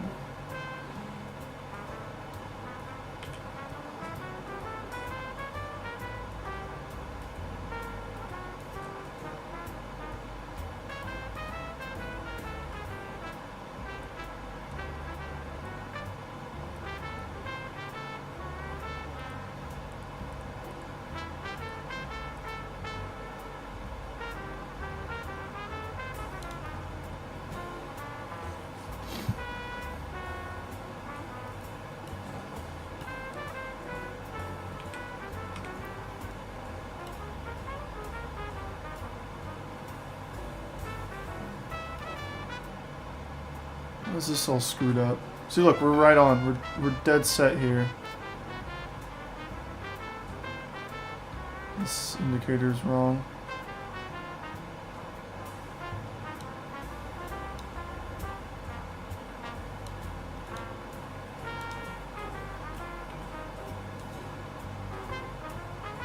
$13, $14.40.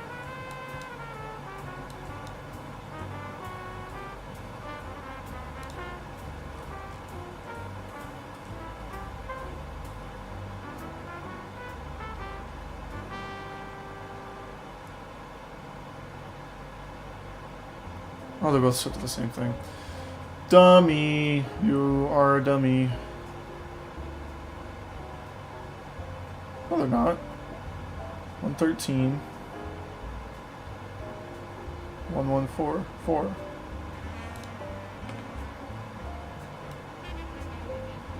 See, this thing says we're dead on, so I'm just gonna trust it.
feel like these are stuck. Like all my gauges are stuck.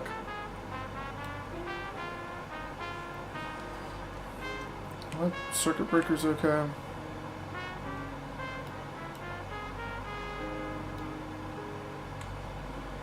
Yep. Weird.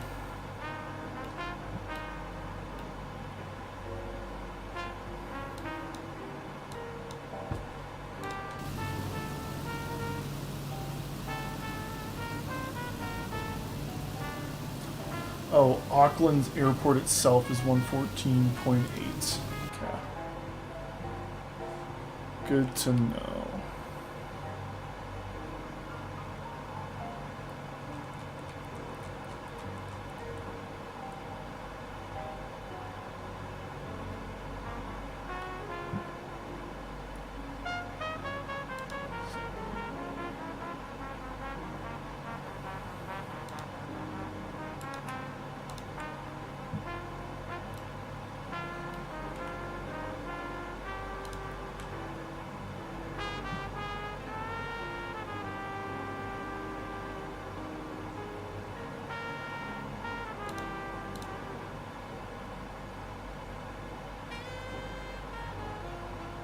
Those needles are stuck.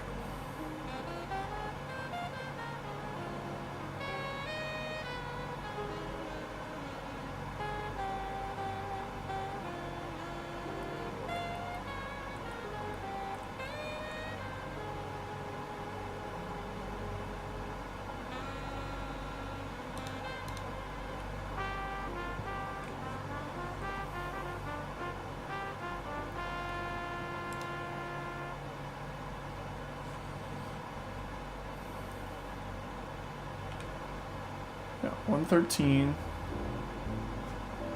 114.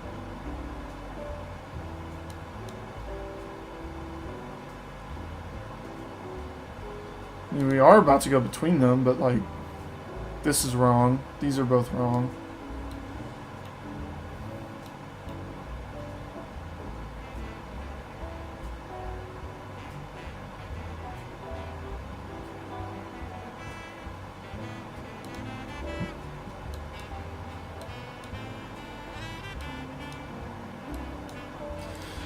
Turn that on nav 2, I think is how we're supposed to do this. So 1148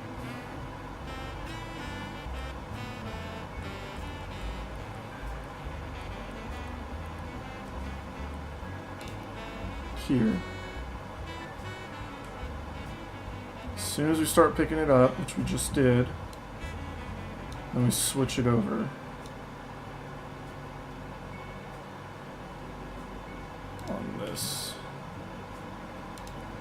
So these should both point north now. Okay, I think I just screwed up that last one.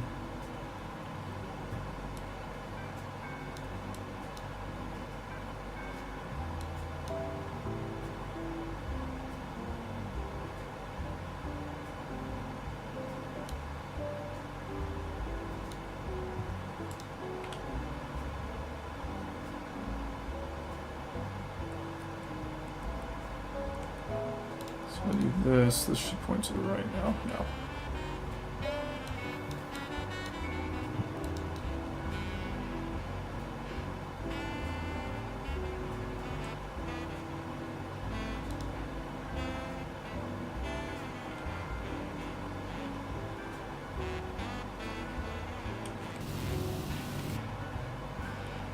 What does LLC mode even do? So on.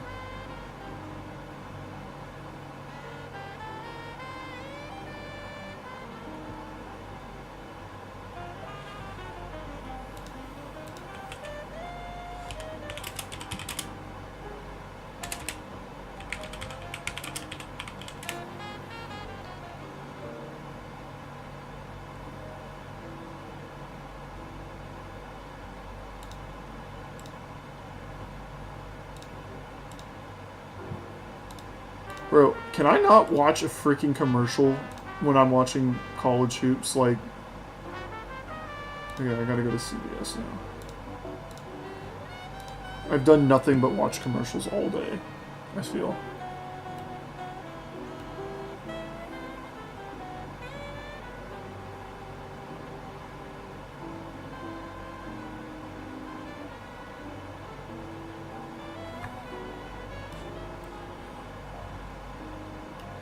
Going towards it.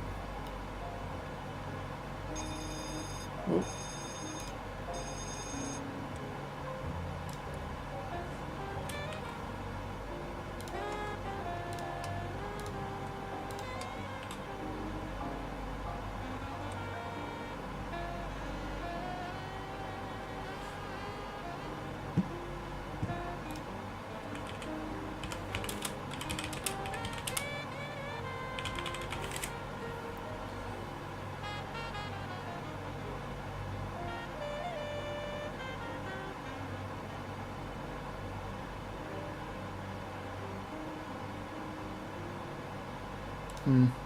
Oh well.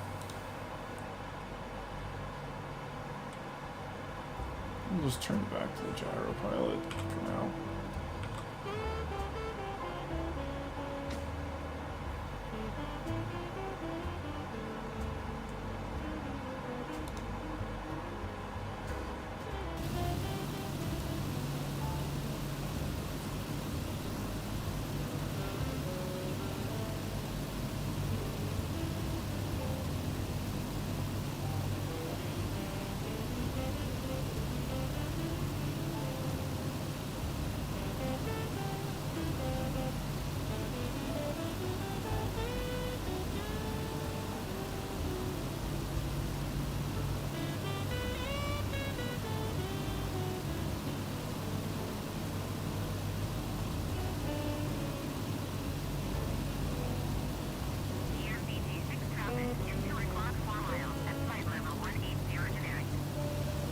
Well, we haven't heard ATC in a while.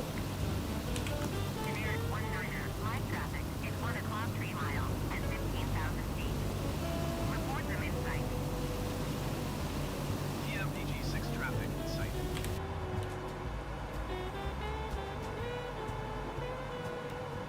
Generic 19er light traffic in sight.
Looks like we're a little left of here.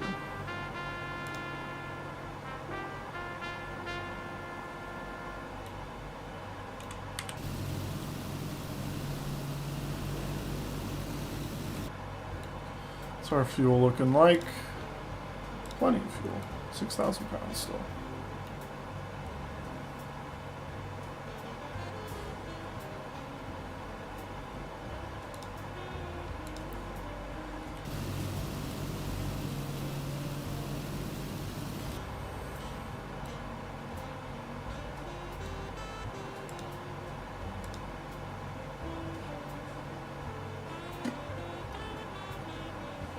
So we'll be landing here in about 20 minutes or less, actually. Pretty long flight, but I'd say worth it. Learned a lot of things about the aircraft. Got to see some cool scenes.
We should have flown to Hamilton and then come in this way.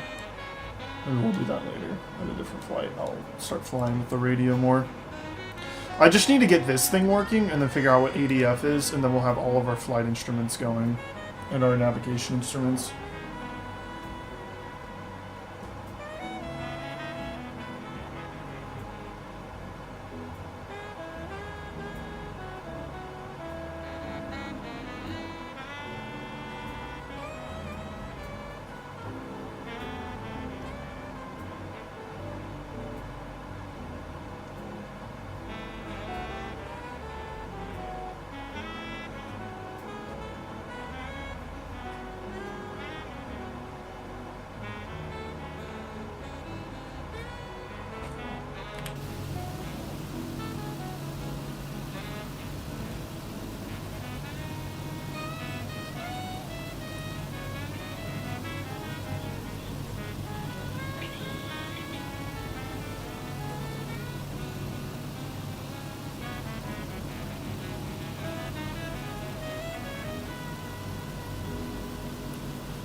Alright, we are in the entrance here. We are on our screen, so we can actually pop over to this now. Coming up this way to Davy.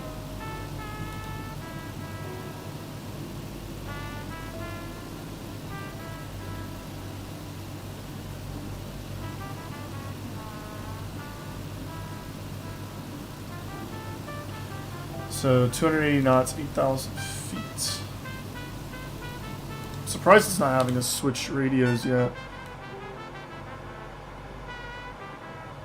Because it's going to take us, if we're at 15,000, when you get down 7,000 feet, that's going to take us 35 miles to get down here. I thought that was going to be us.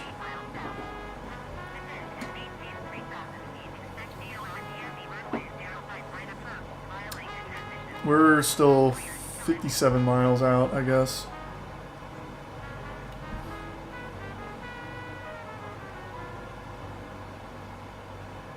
Descend and maintain 3,000 feet. Expect VORD on the runway 05 right approach by a Lango transition cleared to Lango generic tree 6 Mike.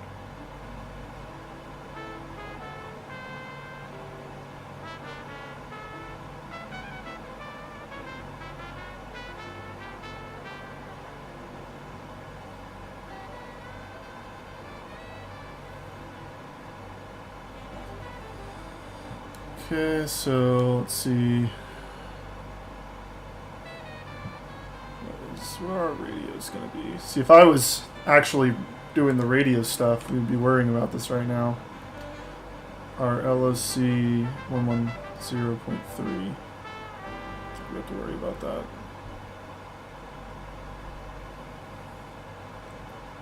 One 124.3, 129.6.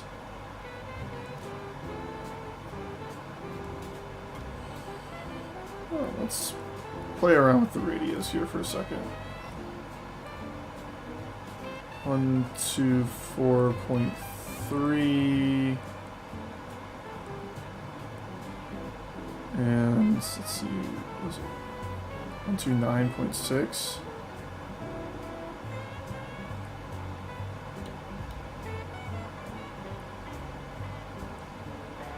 What the heck, dude? Walk in here. Come on.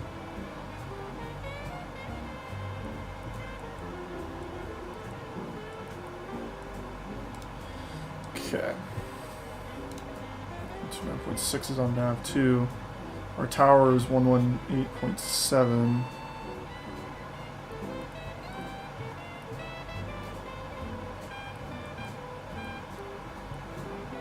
I believe. So this is our current one. As soon as we switch over to approach, whichever one of these two it is, then we'll switch this to the other tower or ground, I think, is what we'll do. Or actually, depending on which... So if it's 129.6 for approach, we'll switch to nav 2, switch this to over, and then we'll switch this to ground so that we can flip back and forth here. And then I think you do that down here for... Actually, hold on. Which one is it?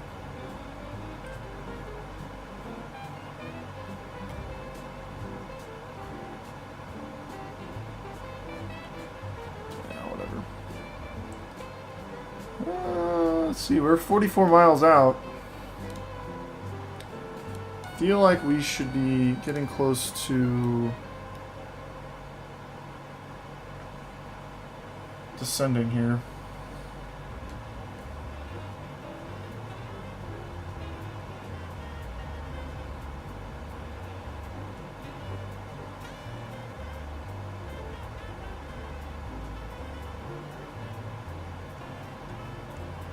The good thing about flying this plane is I don't have to worry about speed restrictions.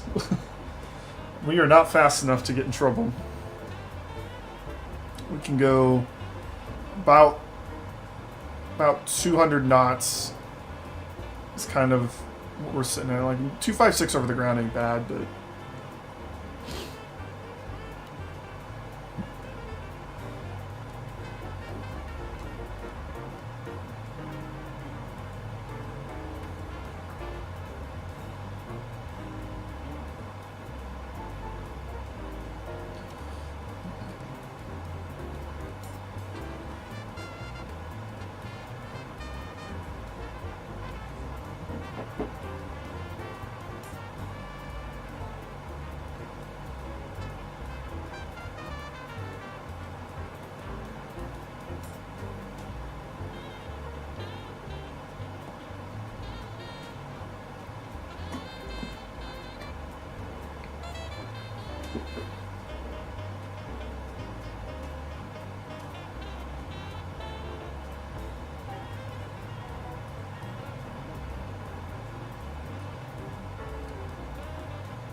it is.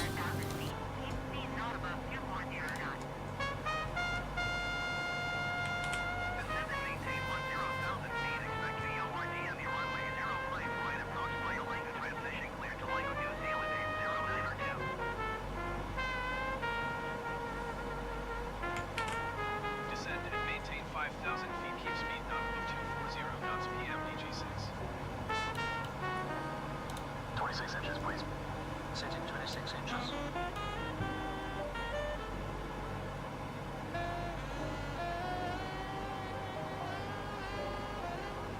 Inches set. Descent checklist, please. Altimeters and flight instruments cross-checked. Seatbelt signs on. On. Engine power is low. Low. Descent checks are complete.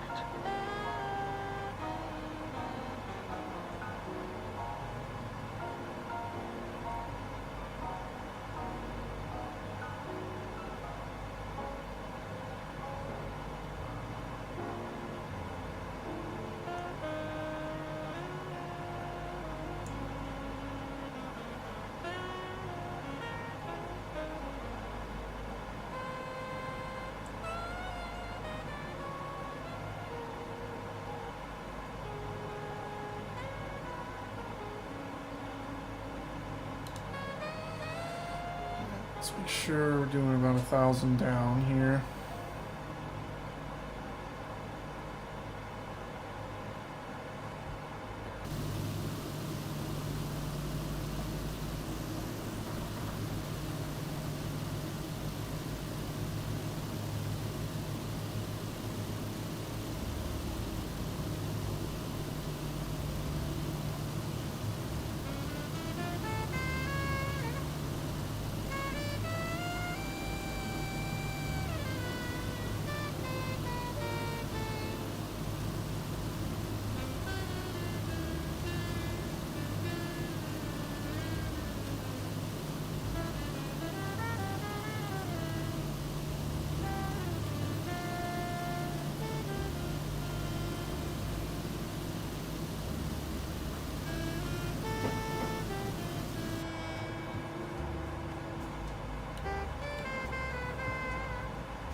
Okay, starting our descent down into Auckland right now. Let's get the runway airport info up for Auckland. Charted on there, boom, boom, boom. So it looks like we're going to be coming in at 3,000 feet, and then it's literally just a glide slope in from there.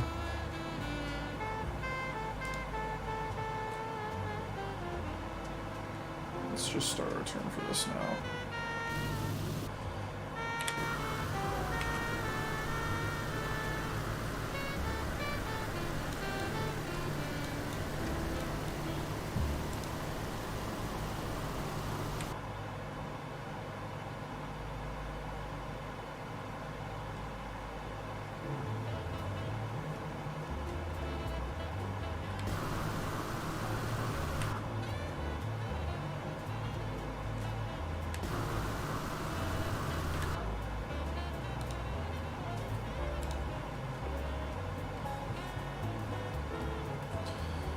Okay. And we're just passing 10,000 feet. We need to get down a little bit faster.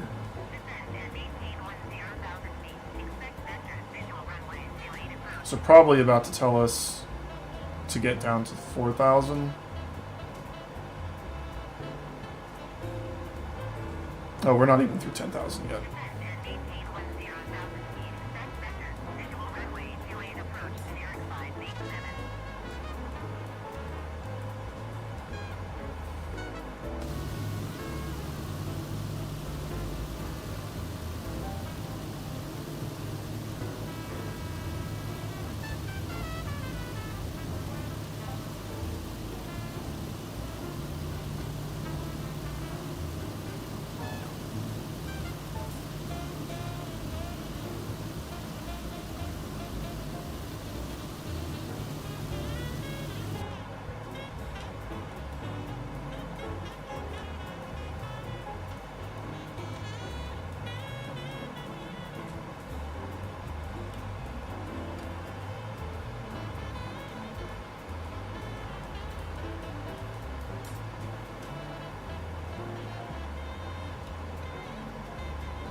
Alright, going through 8,500 right now.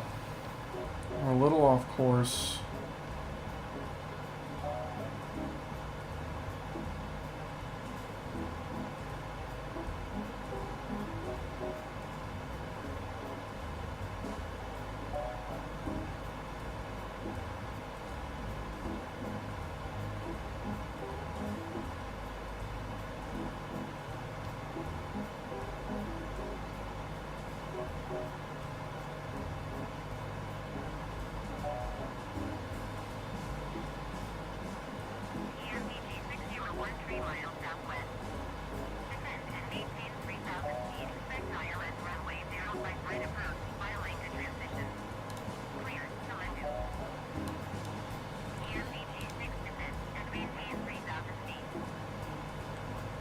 Acknowledge. And maintain 3,000 feet. Expect ILS runway 05 right approach by length transition clear to length PFDG-6.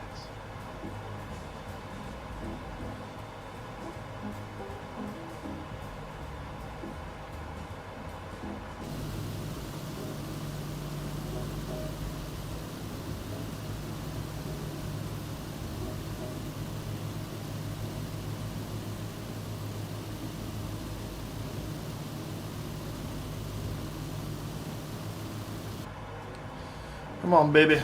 Turn.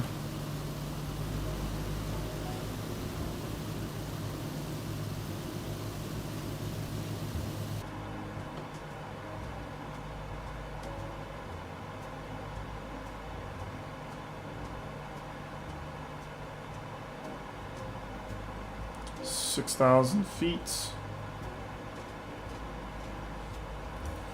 Okay. I think we need to disengage our autopilot here and fly this thing in ourselves. Get the trim down, get the trim down, get the trim down.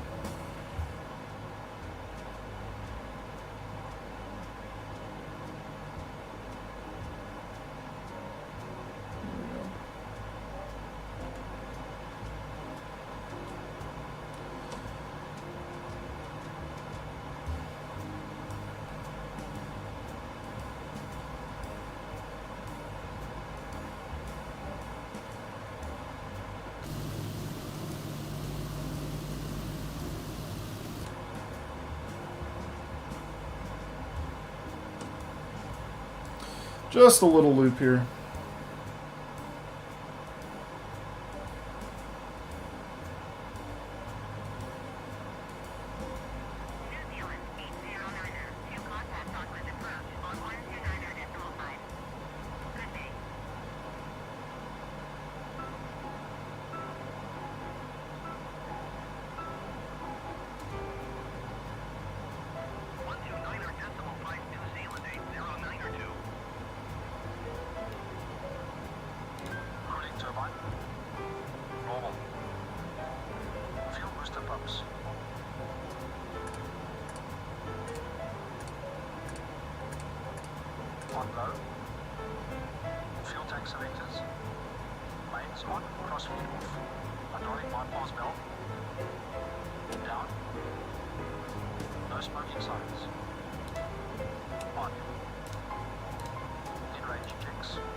Let's level off here while we turn.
One final turn in here.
Okie dokie, you're on the path in at 3,000.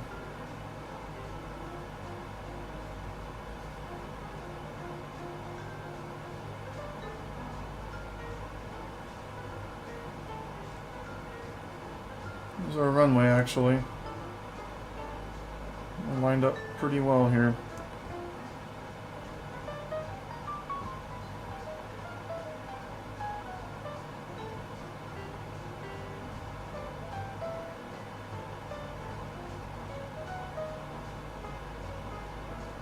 And if this thing was working, we could just follow this straight on.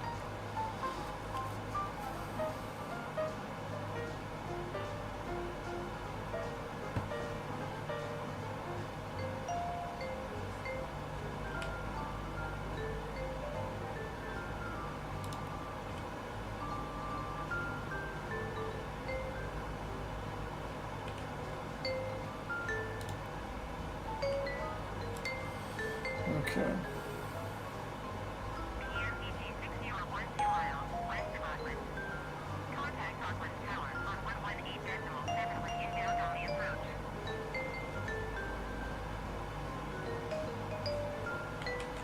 Tower on 118.7 p.m. DC-6.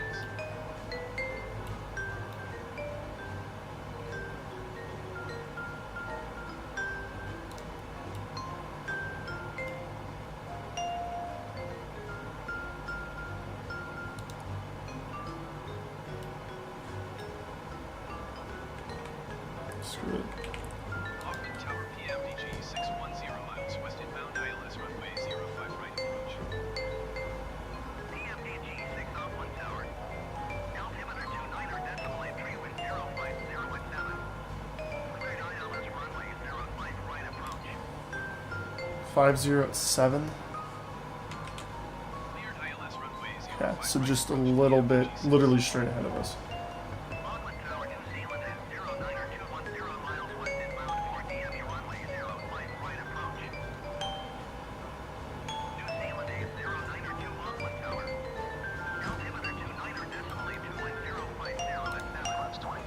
Cleared COR DME runway 05 right approach. PMDG 61050 at 7. Cleared to land runway 05 right. Cleared to land runway 05 right PMDG 6. Cleared VOR DME runway 05 right approach New Zealand at 092. Okie dokie. We're way high here. It's supposed to be a lot lower than this.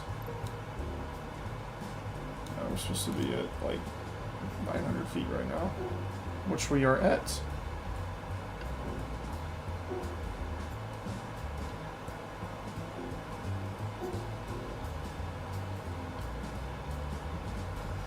We have landing gear out. No, where is our landing gear? Where's our landing gear? New Zealand at 092 follow the on final. Point 050 at 7. Cleared to land runway 05 right. Our engineer failed us.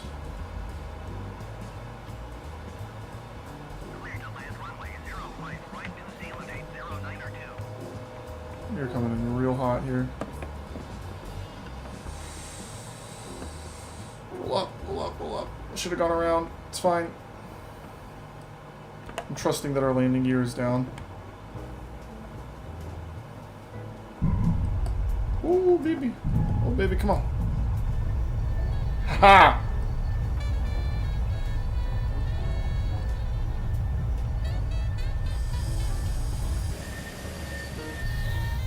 Oh, baby. We're drifted. Oh, my God.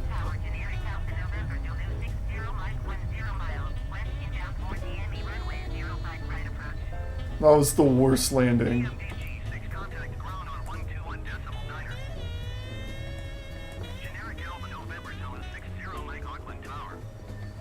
The absolute worst landing I've ever had.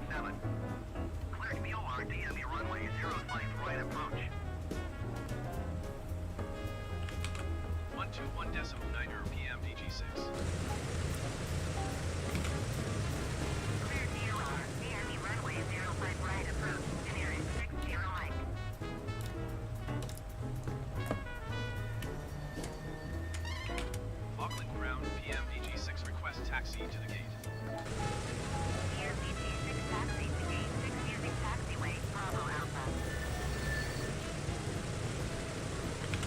Taxiing to gate 6 via taxiway Bravo Alpha PM DG6. What? Nah, we're parking here. Screw it. Cleared to land runway 05 right.